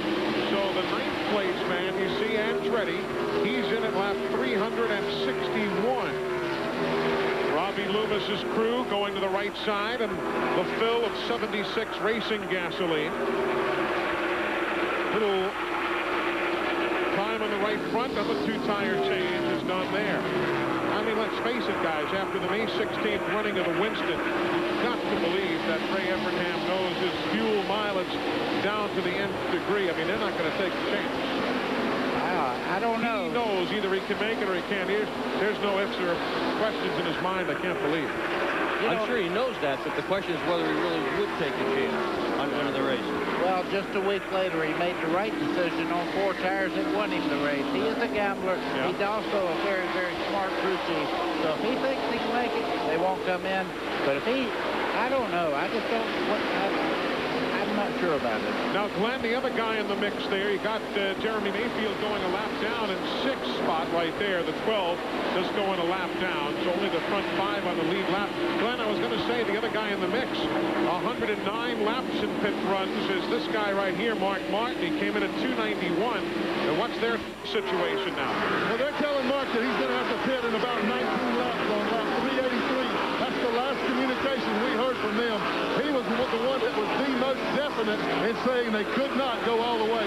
So we expect to see Mark in the next 15 to 20 laps. Even some of the lap machines coming in now. Dick Trickles on pit road. Again, Mark pitted at lap 291, meaning he had 109 miles to go to the finish. We've only got 36 left. It's going to be exciting. It's going to be interesting. Tell you what, why don't we break away here before we get into that window of pit stops and see who's lying and who's telling the truth. We'll all come back and we'll find out together here on TNN Motorsports. Back in a moment. A Platinum 400 down to the final 30 laps. You know, we get a lot of mail, a lot of comments from race fans. They say, can't you guys maybe back off on the commercial breaks a little bit near the end of the race? So fans are taking your requests to heart unless there's a caution. We're going to bring you these final 30 laps uninterrupted right here. And here's what happened 2 laps ago. Kevin LePage and went a little bit high there. Spencer went around. Here came Ernie Irvin. That was LePage, who was in 27th there in car number 91 at the time. Over the last few moments, the 28 has been in. Kenny Irwin was in. Here's Rusty Wallace back in for service now in 14th spot. 3 laps back, Glenn. Yeah, and as we expected, Rusty, there was no way he could go. He has gotten the worst fuel mileage of all the cars that have run up front today. Of course, he got those laps down, most of it, when he pitted early on the first green flag stop, and then the caution came out. The 4-tire change of filling him up with fuel, cars down and away, but tough break for the post hitter early on in the race. And interestingly there, the 4 tires with everybody else taking 2, but what the heck do you have to lose? Exactly. He's in 18th spot, as you said, Eli, and right now what he's doing is not taking a chance of losing any more points than he already has by making that bad pit stop too early a while ago and getting caught in the pit.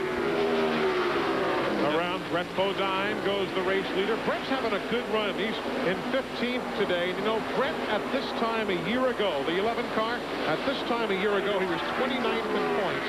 He's now 18th in points. It's not great still, but he says if I can pick up 11 positions this year over last year, it shows that my team is maturing. He's the owner, operator with other folks certainly. But, you know, Brett said if we can pick up 11 positions or so this year, it shows me that this team is getting better. Well, and you have to look at the race car, too, involved in an earlier accident. That's not the most aerodynamic car I've ever looked at either. He soldiered very well today. Good job for Brett. He's in 15th right now. Jeff Gordon leads. Dale Joward is second, 2 2/10 seconds behind. Jeff Burton is third, 7.5 seconds behind the leader. Mark Martin running 4th. He is 14 seconds back. And the last guy on the lead lap is Bobby Labonte, running in 5th. And here comes the whole field. And actually, Bobby went a lap down moments ago. I correct myself. So there's 4 cars on the lead lap right now. It's not likely that Gordon's going to lap everybody. But we have seen that happen here at Dover back in 1991. Harry Gant lapped everybody once and all the way up to 4th place a second time. That was back here in 1991. Well, if he could put a lap on everybody, now's the time to do it because he has reported that they don't think they can make the distance on fuel. So that would make the cushion for some of the guys that are going to try to stretch it all the way. Well, that's the whole key now. It's a question of circumstance. We've definitely had a demonstration as to which is the strongest car in the field by far, and it's obviously that number 24. If things will go his way from here forward in terms of circumstance, it ought to be his. But what's going to happen with fuel? What's going to happen with caution flags? What's going to happen with pit stops? Plus, a lot of guys are so loose right now. I'm just looking out over the window here. There are a lot of guys about spinning out every time through the corners. We're still not away from a potential of a caution. Ward he's going to come on in. He about looped his MBNA Platinum car, and he's going to come in right here. He said, that was enough. He said, I about put myself in the 360. So he's in at lap 380, 20 laps to go. And there's Gordon again. He had to go 105 miles, Dick. Yeah, he's done that before. Ray Evernham says, no, we have to stop. Erstwhile Glenn Jarrett says, I don't believe him for a second. Well, remember California, he had to come in by himself at the end of the race. Just going by the 16, Ted Musgrave's car with Randy LaJoy at the wheel. Randy was involved in that accident early at lap 10 in the Budweiser Chevy, and now he's subbing for Musgrave. Of course, you know, another factor here is we're starting to think about, thinking a lot about gas mileage is the more horsepower a car generates, the more gas it's going to consume. And that number 24 is coming out of the corners today with an incredible demonstration of horsepower. And that will surely eat the fuel. Again, Ward Burton having just made a pit stop. That's why with fresh rubber he's able to blow by, and Gordon wasn't going to contest it anyway. That tells you what new tires will do, but as you see, Ward Burton got in there very hot and went high on the racetrack. There's second place right there, 2 and 10 seconds back, 2.5 seconds. And we'll widen back for the distance again from first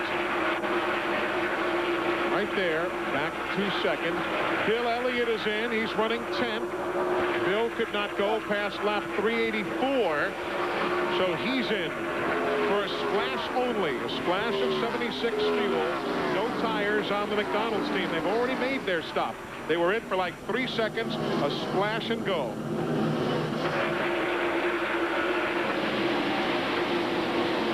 I imagine the pit crews are looking back and forth right now to see who's got the gas cans up on the pit wall.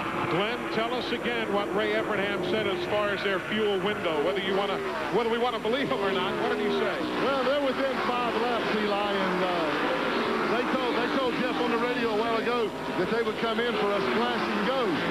The only problem is they didn't say when. It might be after he takes the checkered flag and he gets the victory lane. I still think that Jeff Gordon can make it. I may be wrong.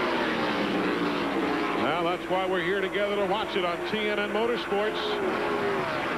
There goes that hand out the window again. Dave Marcus saying, you go this way, I'll go that way. That's great. Hand out the window at 140 miles an hour, telling him, go ahead, pass me on the bottom, I'll let you go. Another thing good for Gordon is part of that obstruction on the grill has blown off of that car, so he's got to open grill again. Lap 387, Kevin LePage is in for his stop. And Kevin not on the lead lap, but nevertheless unable to make it the distance. He's running 26th, 7 laps down.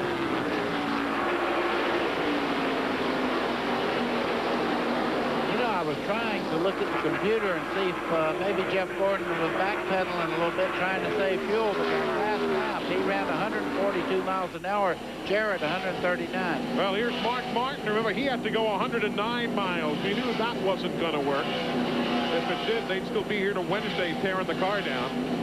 So he's in for service, lap number 389, Glenn. Yep, I mean, NASCAR officials just told him next time by with 10 laps to go, he's going to get gas only. They'll probably clean the windshield a little for him, but this is just gas and go. They clean the grill and the windshield, and he's out of here. Again, if you're not familiar, those windshields have these cellophane or adhesive tearaways on them instead of coming out with a squeegee. Just grab the tab and pull off the next level of cellophane. There's Gordon. Think about the price that Mark Martin has paid for that pit stop where they didn't get all the lugs on the right front end, where he might be at this moment without that car. Even with that quick stop, he'll be a couple of laps, almost a couple laps back. 1 3/4 or so. He'll drop him to 8th place. Well, let's see. Jeff Gordon's going to come in for a splash. He's waving. See him? Yep. Saw him waving through the windshield. He's coming in. So Gordon is coming in. Ray Evernham speaketh the truth. They cannot go the distance. Oh, smoking the tires, trying to get down to 35 miles an hour. That's the pit road speed that they have to get down to. That gives Dale Jarrett the lead, lap 392. Glenn Jarrett's waiting. And you're right, Eli. Ray Evernham is an honest man. He told the absolute truth. They did come up just a few laps short. Obviously, this will be gas and go only, nothing else. No windshield, no grill clean, just enough gas to get him home for these final 7-8 laps. Now, what's the status of Dale Jarrett? Steve Burns, what are you hearing? They were in 103 laps from the finish.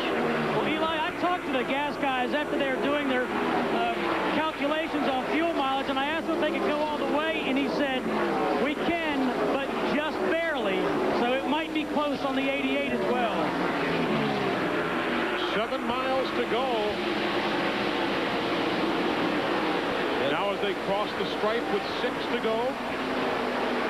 How about Jeff Burton? If Jarrett can't go, what's the status on Burton? Let's get an update. Eli, we told you they were going to roll the dice. Frank Stoddard just radioed to Jeff Burton to slow down and try to save fuel. Your last lap with a 25.50, you have to slow down 2/10 if we're going to try to make it to the finish. So they're going to try in case Jarrett can't. There's Stoddard of the bunch waiting and watching, checking those stopwatches. Now Gordon is in third after that splash and go. He came back out in third. Remember, he had like a 20-something second lead on 4th place. So he's in third. That is your second place man.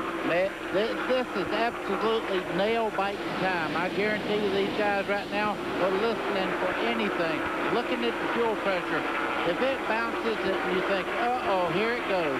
No gas gauge in these cars, just fuel pressure. And when that fuel pressure gauge wobbles, it means you've gone some distance on the racetrack without gas getting to that engine. You don't want to see that. Well, can he make it? Dale Jarrett has not had good runs at all here at Dover Downs International Speedway, particularly since this track was concreted.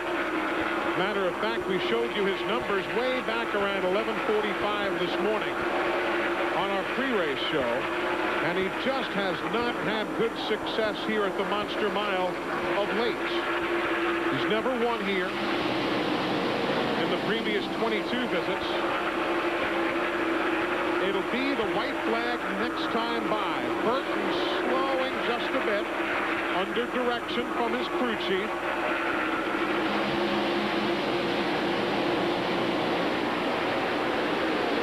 The lead is 12.5 seconds for Jarrett. Jeff Gordon has pulled the full straightaway back ahead of the lead cars. White flag is out. You can see Jarrett down on the inside there, people going by him. He slowed the pace, but he looks like he could almost bump it into neutral and coast on. He probably could. He's got an 11-second lead. There's Gordon right there. But Jarrett being bypassed now by others. He is slowed way down. Here comes Bobby Labonte, not on the lead lap. He's a lap back, but here comes Jarrett. He'll take the checkered flag on what one has to assume is fumes in the number 88 Ford Taurus. He nurses it on around. Everybody else coming across the line now. There's Jeff Burton. He'll take second spot. And 103 laps on that final tank of fuel gives Jarrett his first win in 23 starts here at Dover Downs International Speedway. Let's go to his pit area. And Eli, Todd Parrott got tremendous gas mileage. And here's a plaque for you, the Miller Lite Victory Award from TNN and Miller Lite Beer. Congratulations. Thanks. You know, I'd like to thank all of our sponsors, our race team, you know, all these guys on this pit crew. They never give up all weekend long. I'd like to say hello to Debbie and Tyler and Chandler back home. Got us a trophy. Hey, now, I talked to the guys that figure your fuel mileage, and I said, can you make it? And they said, barely. How close was it? I don't even know. It's real close. But we wasn't going to stop. No way. Close enough, huh? Yeah, the good Lord was looking after us today. Thanks. Congratulations. The Miller Lite Pit Crew of the Race Award goes to that man, Todd Parrott, Miller Lite, reminding you that whenever you feel good, it is Miller time. It avenges a year ago where Jarrett lost an engine after leading 255 laps. Today, he wins. Back to Dover Downs. Well, Jeff Gordon led 375 of the 400 laps, but he is not in the Money Store winner's circle. Dale Jarrett is. Victory Lane brought to you by the Money Store, where you can refinance your home and consolidate your debts with just one phone call. Glenn Jarrett, that man doesn't have to refinance at all. No, I don't know if this is the right time to ask him for a loan again. I've been turned down every time. This is more fun than playing golf, but that had to be nerve-wracking over those last 10, 15 laps, Dale. Yeah, it was. Man, they told me we had enough fuel, but, you know, you just don't know. And I ran pretty hard trying to catch Jeff and didn't know if he was going to be able to make it or not. And, then I just wore my front tires out, and I decided to back off and hope that he had to pit, and we were fortunate that he did. But, you know, these guys in the engine shop have worked awful hard. We used to not get any fuel mileage, and they've worked awful hard in getting us some fuel mileage. Well, he's taking a big drink of Coke right now. Dale, we talked to you at the top of the show and said maybe this place owed you one from last year when it looked like you had the thing wrapped up in the engine let go. Might have paid you back.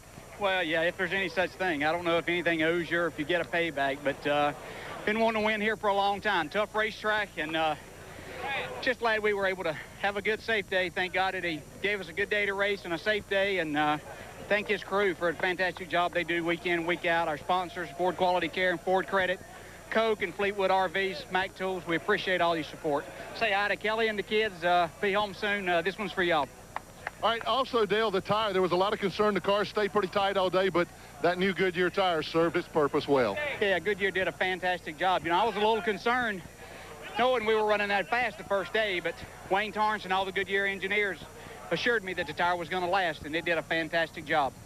All right, congratulations again, and I think he can wait the plane on me now. We'll be on for another hour, but he's got some more things to do. I bet he does, for a man who had DNFs, did not finish the last 4 races in the spring here.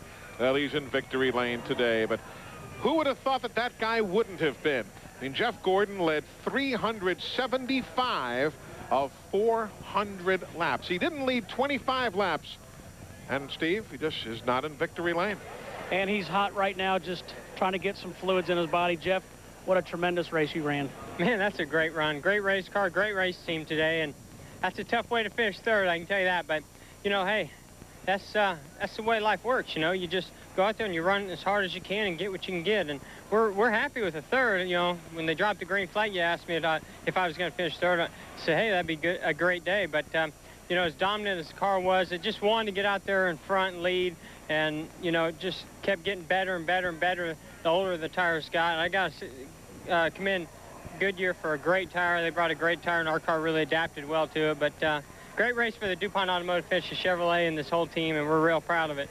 Jeff, how disappointing is it, as great as you guys were, great in the pits all day long, to have to come down that pit road just 25 laps from the finish? Well, it didn't bother me too much until I realized that the other 2 guys didn't have to come down pit road. I really thought if we were coming with 10 to go or however many it was, that everybody was going to have to come.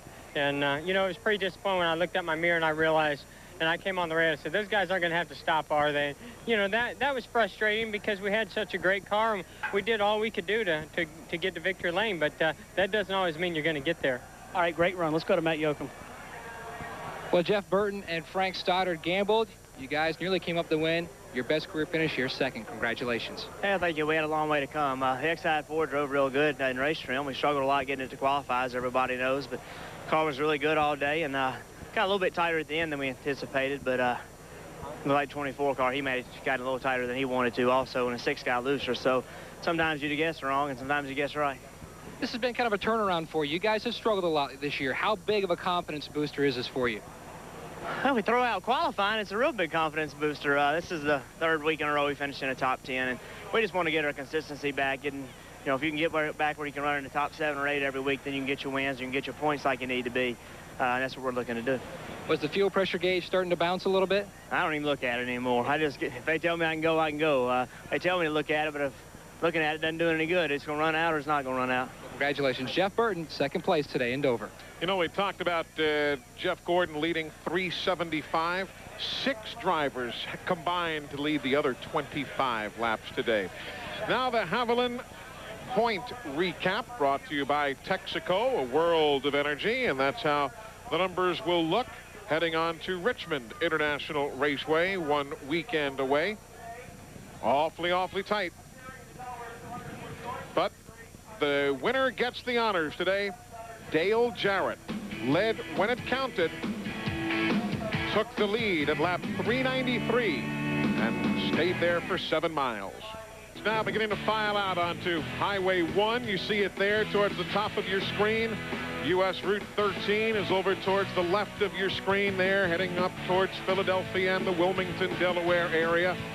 Take a while, but 107,000 folks expect to spend a little time in traffic. Some of the drivers getting away as quickly as they can. Steve Park trying to stay off that leg by hopping a ride on the nearest golf cart. The war wagons going towards the garage, and so too the car of the third-place finisher, Jeff Gordon. Don't forget, folks, Friday night, mark it down, next Friday night, Buddy and I and the whole crew will be on hand at the Texas Motor Speedway. It's the same track, you know, Bruton's track there in Texas that has been broken up, redesigned, repaved. The NASCAR Craftsman Truck Series will be running there in the Pronto Auto Parts 400K next Friday night, 9 o'clock Eastern, 8 o'clock local time there in Texas. A challenging 1.5-mile track, but you know, you don't know how challenging because it's been totally redone since we saw it a couple months ago. Eli, they changed the corners a lot like Charlotte. It should be faster than last year. The trucks ran 175 miles an hour in qualifying there. Going to be a great race. We want everybody to tune in and see what these guys can do. They are great drivers. Going to bring your cowboy boots? Yeah, that'll be worth seeing, folks. We're going to get a hat on Eli Gold. Yeah, I don't wear hats very often. If we can find one. I can loan you one. Yeah, got several. Yeah. Let's go and hear from someone who has a bit more sense to him, Bobby Labonte. Okay, Eli, and he was just getting some critiques from his 4-year-old son, Tyler. How do you say you did, Dad? He said I was sweating. I tell you what, the Interstate Pontiac ran good today. Started in 36th, came back to finish 4th, and, you know, picked up a spot there at the end when Mark had to pit, of course. But, you know, car ran great. The last 2 stops were probably not as good as the time before the track changed or whatever, and our car was a little too tight then and couldn't get it to loosen up. But, you know, overall, the guys did a great job. You know, it's a hard-fought race today, and to come back from 36 was awful good for them. Bobby, we talked at the top of the broadcast about a new tire compound. Goodyear had tested a brand new tire. How did it hold up for 400 miles? It held up great. You know, it just, when we got here, we were thrown for a loop because we weren't ready for it, but our car was too sticky on it, but, you know, grabbed the racetrack too much and was just bogging it down. But, you know, overall, I guess it seemed like a good tire. Can't say nothing wrong with it. We finished the race on it, and our car ran good most of the day. And, you know, I shouldn't say it ran great all day, but ran better 2 parts of the day, or some of the day than it did there at the end. But the guys did a great job. We started off really bad on Friday. We didn't make the top 25, and then we were the last car in the field. And to come from that far back on a racetrack like this is awful tough. And they did a great job. They worked hard all week long trying to get it better and better. Good run. Thanks. Bobby Labonte, who on the unofficial numbers right now is showing up in the 8th spot. And, of course, he was lapped on the racetrack back shortly before the day was done. Fans heading on home, a record crowd here at Dennis McGlynn's beautiful Dover Downs. Boy, and how this racetrack has grown up. Remember, Dick, first time we came here, in my instance, back in 1976. And they had like 20-some-odd thousand seats here, and very honestly, not all of them were filled that day. They really weren't, and whoever would have imagined that Winston Cup racing would get so huge that you could put 107,000 people here and still thousands more wanting to come in. I've got to think the kudos of the day may have to go to Buckshot Jones. Second ever NASCAR Winston Cup race, first one here. And there's Buckshot, looks fairly fresh, and he's got 7th place tucked away. How about it? Oh, yeah, he does look pretty fresh. And the first thing I want to say, Buckshot, is congratulations. Second thing is, did you think that thing was ever going to end? No, I didn't on actually the second part, but that Circuit City Monte Carlo went great all day. We were just a little bit too tight there at the end and couldn't, you know, turn coming off. But, you know, to finish 8th, heck, I'll take that. But I tell you, 400 laps is a lot different than 200 laps here at Dover. It wears you out pretty good. Well, you did a great job in the car. You kept the car up in the top 10, top 12 all day long. It's got to be a big confidence booster for you in this division and for this race team that's been struggling. Well, you know, it makes your job easier as a driver, you know, when the crew gets the car set up good. And, you know, I would have hated to have been out there and my car had been in ill handling, so I don't think I would have made it through the whole race. But, you know, hats off to these guys. They did a great job. They're the ones that, you know, got us up there to finish 8th. I just had to sit there and give it the gas and turn left. Well, you got another doubleheader weekend coming up next weekend. You're going to go home and do a little working out. Maybe you're going to rest all week. I'm probably going to need to rest up all week and recover from today. But, no, I don't think it'll be as bad up there at Richmond since it's going to be at night. But we're ready to go. Then after that, I understand you guys are going to run at Pocono as well. Original plans were for you to run your own car there. Right. We're going to go test up there Monday and Tuesday. And we are going to run our own car, the Pontiac, Aquafresh Pontiac. So, I don't know, it's going to be kind of different up there. Pocono's a little bit different, I guess, than anything you run. We need as much experience as we can get in these cars. Well, you can hear he's leaving to go to Pocono to test tomorrow and Tuesday. There's no rest for the weary. There's long straightaways at Pocono. Hey, man, get a nap while you can. All right. Look at Buckshot beside Glenn Jarrett there. He looks like he comes up to about your armpit, Glenn. Looks like a jockey. Well, I tell you what, he was a jockey today, and he did a darn fine job. This young man's got a bright future ahead of him. Everybody's proud of him. A lot of other people around here waiting to talk to him. But, again, congratulations. Good job. We'll see you next week. And we will be with him also in Pocono on the 21st of June. That's our next NASCAR Winston Cup race here on TNN Motorsports. Been a nice day of racing. Real nice for Dale Jarrett. Led the last 7 miles. Sir, the race is over. We're back in a moment. Copter now. It's no longer the race copter. It's now the traffic copter, and it gives you a view towards Highway 13 right there, heading to your right, north towards Philadelphia, and south to the left over towards Maryland and Virginia. That's Delaware State University there, middle of your screen across the way, and a lot of the folks using those perimeter roads. And again, you can see, you know what you have here too, very interestingly at Dover, not only do you have race traffic, but Route 13 right there, the big road you see, is also the main route from the shoreline. A lot of the beautiful Delaware beaches, the Delmarva Peninsula, and really makes for some congestion here after race days. But going south, that's the hot setup right there. Folks heading down towards the Chesapeake Bay Bridge and so on towards the state of Virginia. Back to the garage area. Other drivers now getting set to head on home. Why don't we catch up with them before they leave? Okay, Eli, we're with Ricky Rudd. Ricky, great day. You started 5th, finished 6th. Came into this event 27th in points. I know you really wanted a good run. Well, we really did. We've been struggling all year, like saying, this run today, like I say, wasn't a win. We struggled with it all day. We never could get the handle for the long runs. They kept adjusting it. But, you know, a 6, almost saw a top 5 today. We're really pleased. Ricky, you told me a couple days ago that you thought that you're finally getting to the point with your team where you're getting caught up. You still feel like momentum is going to be positive at this point? Well, I wouldn't say we're caught up yet, but I can see some daylight. I can see some cars in the system that's coming through. That this car today was a little different, and it ran better. Still not great, but it's better. So at least we can see a little daylight. We're making progress anyway. Okay, thanks. Good run. Thank y'all. Well, Rusty Wallace has stepped out of his truck. Rusty, a pole-sitting car. I know not the finish you'd wanted, 18th. No, not at all. I mean, we had a good car today. We sit there and run 3rd and 4th, and at the worst, 5th all day long. And Robin said hit pit road for fuel. I came down pit road, and I'm thinking, man, I can't believe we're coming this early.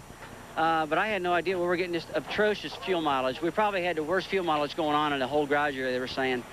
But anyway, that's one thing. We can overcome that. But the luck was the bad one. We hit pit road, and as soon as we pulled out, the caution flew. And I went down 2 laps right there. They got the pit road speed is so slow. We come down pit road at 35 miles per hour. It feels like you're crawling. And when you're running that slow, you get lapped 2 times at least when you pit. But the performance there was there. The guys had great pit stops. The motor ran strong. The fuel mileage killed us today. That's what happened. They were just outrunning us big time on the fuel mileage. We were probably 10 laps off.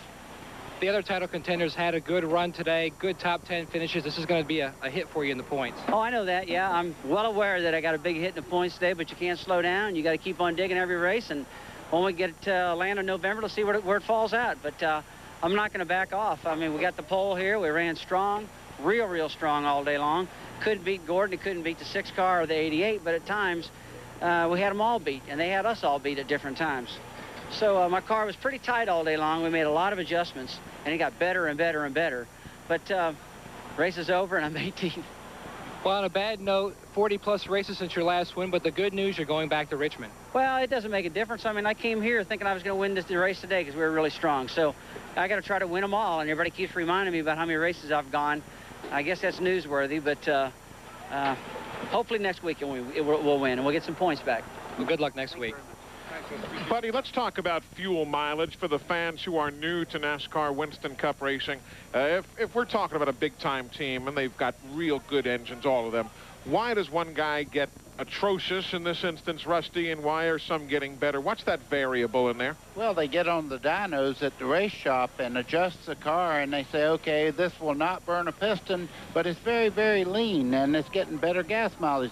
Bigger jets you run in the carburetor, feed the fuel through the jets to the engine, uses more fuel. Also, a car that handles well will usually get better gas mileage. So there's a lot of variables in there, and as they work on the cars during the week, they look at the dyno and say, okay, fuel flow's good, we can go X amount of distance with this type of carburetor setup. There's also the matter of adjusting the car at the racetrack itself. They all check for the weather and see how much barometric pressure is there, what the humidity is, and so forth. And it's an educated guess, at best, as to how to jet these carburetors and how to get the maximum amount of fuel mileage out of the engine without burning the engine down. And some days it works and some days it doesn't. Don't you go away, folks. We've got lots more coming up from the Monster Mile here in Dover, Delaware. We're together for another half hour or so. So lots more post-race coverage on TNN next. Activities have wound down. The garage area beginning to empty.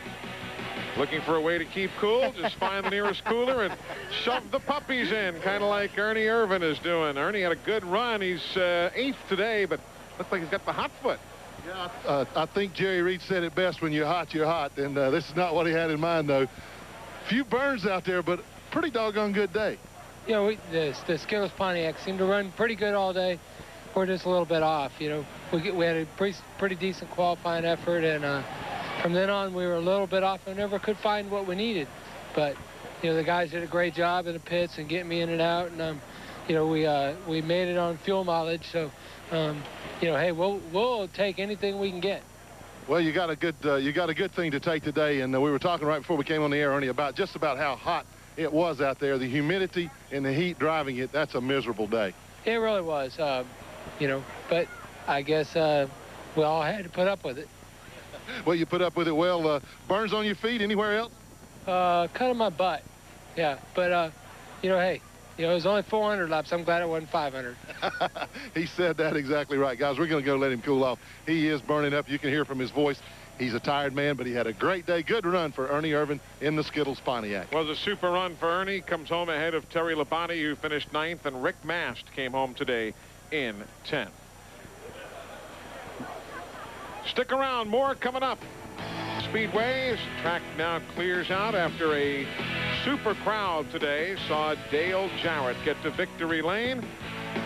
Looking out across towards that back stretch area, the horse racing grandstand, middle of the screen there for when the trotters run here. They use that little gray track inside the big super speedway, and part of the great looking Delaware countryside out in the background.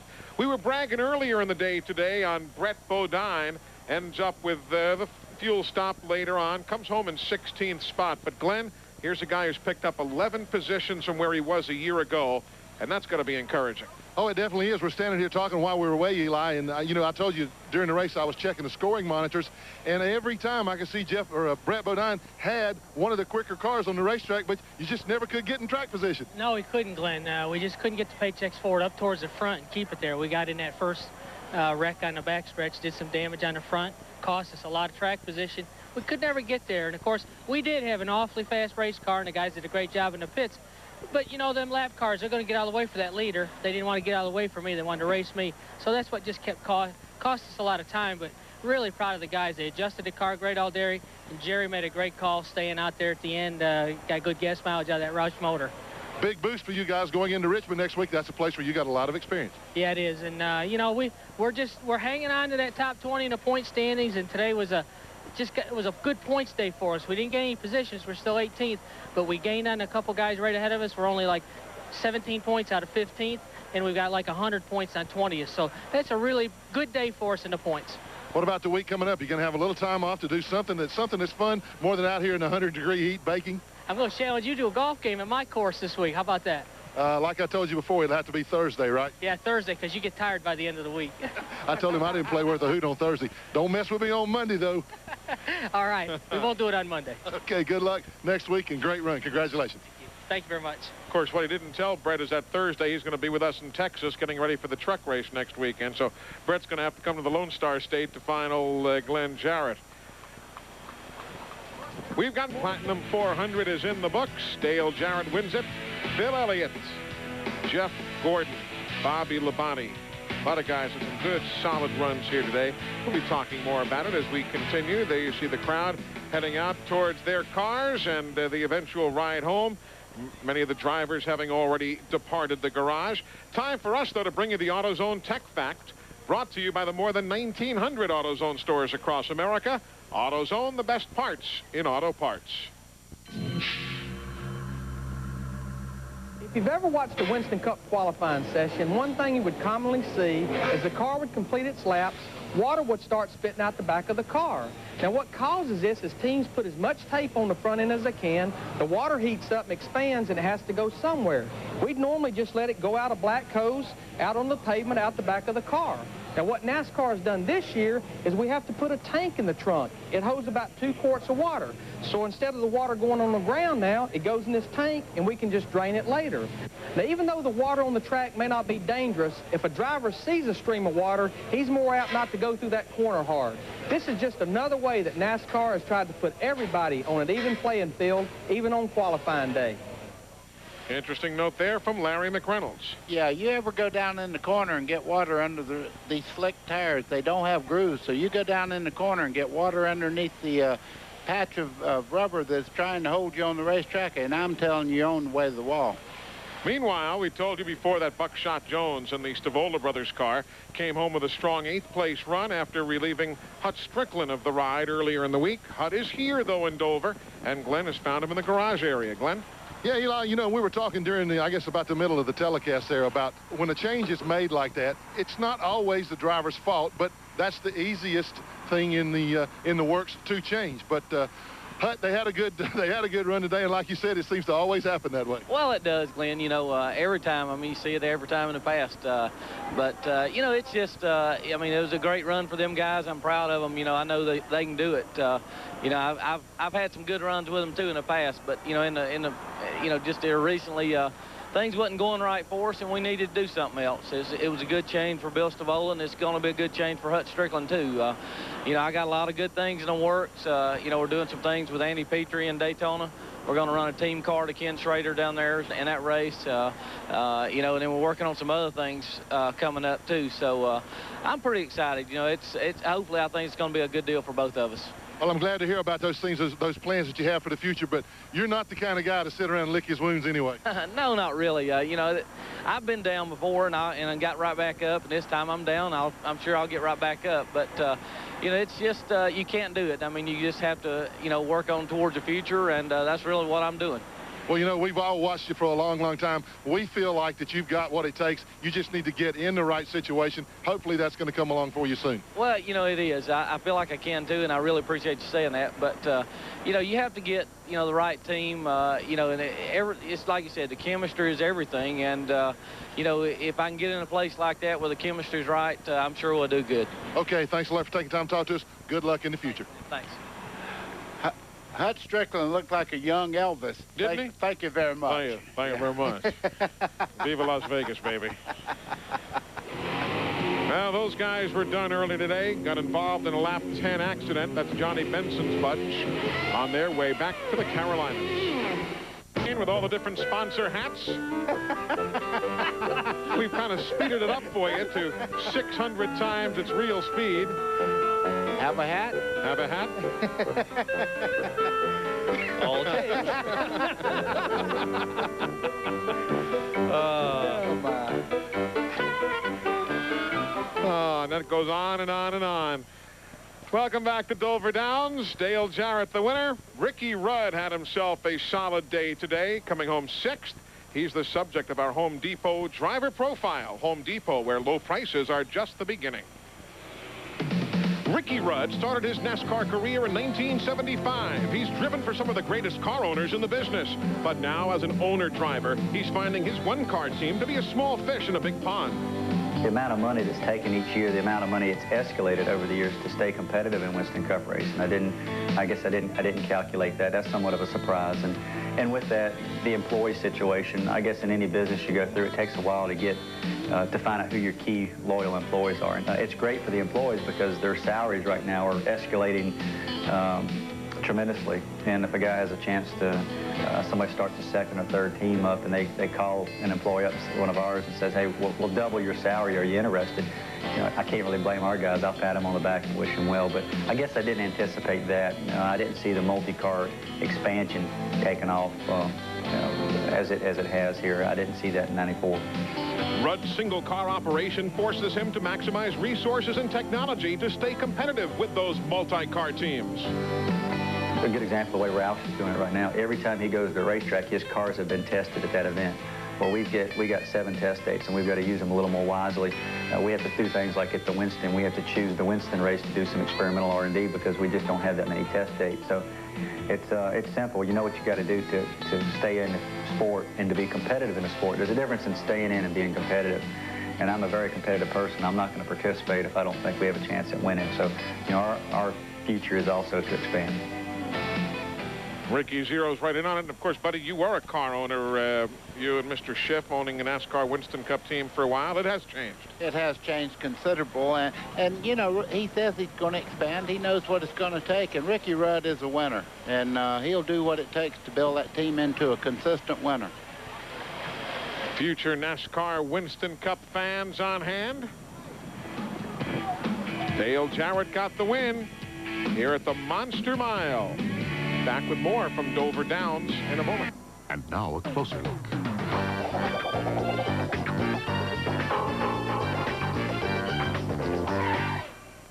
That'll work.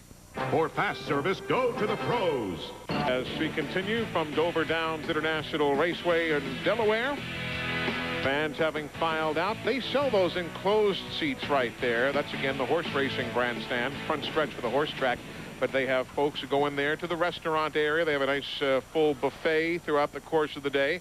And it's obviously air-conditioned for everybody's comfort. And we see you in there. Good to see you. It's a popular seat because today was like 96 degrees. I mean, it's a little early for that kind of heat. Of course, when the race is all over and done with, you can go behind there and pull the lever on the one-armed bandit. They've got a casino back there. They have a casino, and it is quite successful. Why don't we take a look at the finishing order today and see who finally came home where. Good solid runs for all of those. And again, Jeff Gordon comes home third today after leading 375 of the 400 laps. Good effort. Ricky Rudd, Buckshot Jones is there.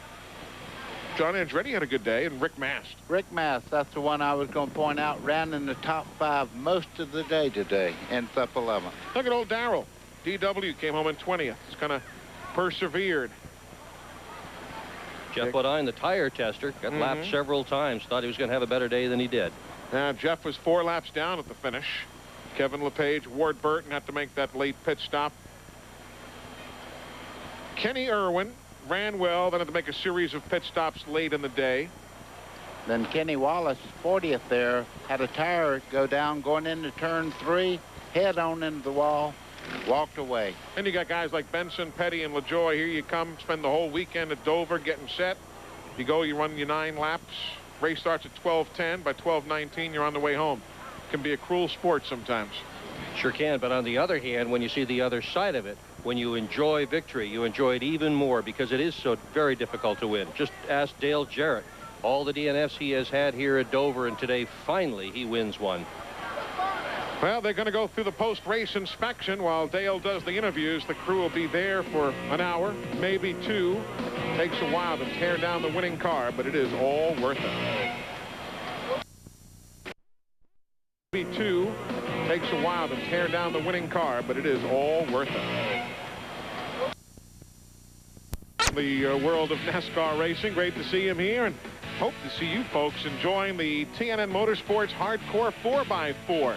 It's a video game for Sony PlayStations and the Sega Saturn systems. And if you are a racer and if you like games, check it out. TNN Motorsports Hardcore 4x4 for the Sony PlayStations. For more information, why not go online at country.com and get all the information. Right there, you've got Kevin Triplett to the left and Gary Nelson to the right. Kevin works in the competition department of NASCAR. And, of course, Gary Nelson, the NASCAR Winston Cup Series director. They're looking at the wall area. Remember, that's where David Green hit. And, of course, he was on the side of the track where Kevin and Gary are. But look at the impact that must have been to move that earth berm. Absolutely, and that's blacktop there, just like asphalt. So he hit it very, very hard. And, of course, Gary Nelson always there to check it out and make sure it's safe for the next event. Indeed so. The next event here also includes the NASCAR Busch North Series and the Indy Racing League coming here in July. Well, as David Green's team hauler heads on back to the house, we're about to load up our 18-wheelers as well. We're back to wrap it up in a moment. Michael came onto the scene in Indy. Or after a race ends, how quickly the grandstands clear. Normally, we're already scattered ourselves at this point.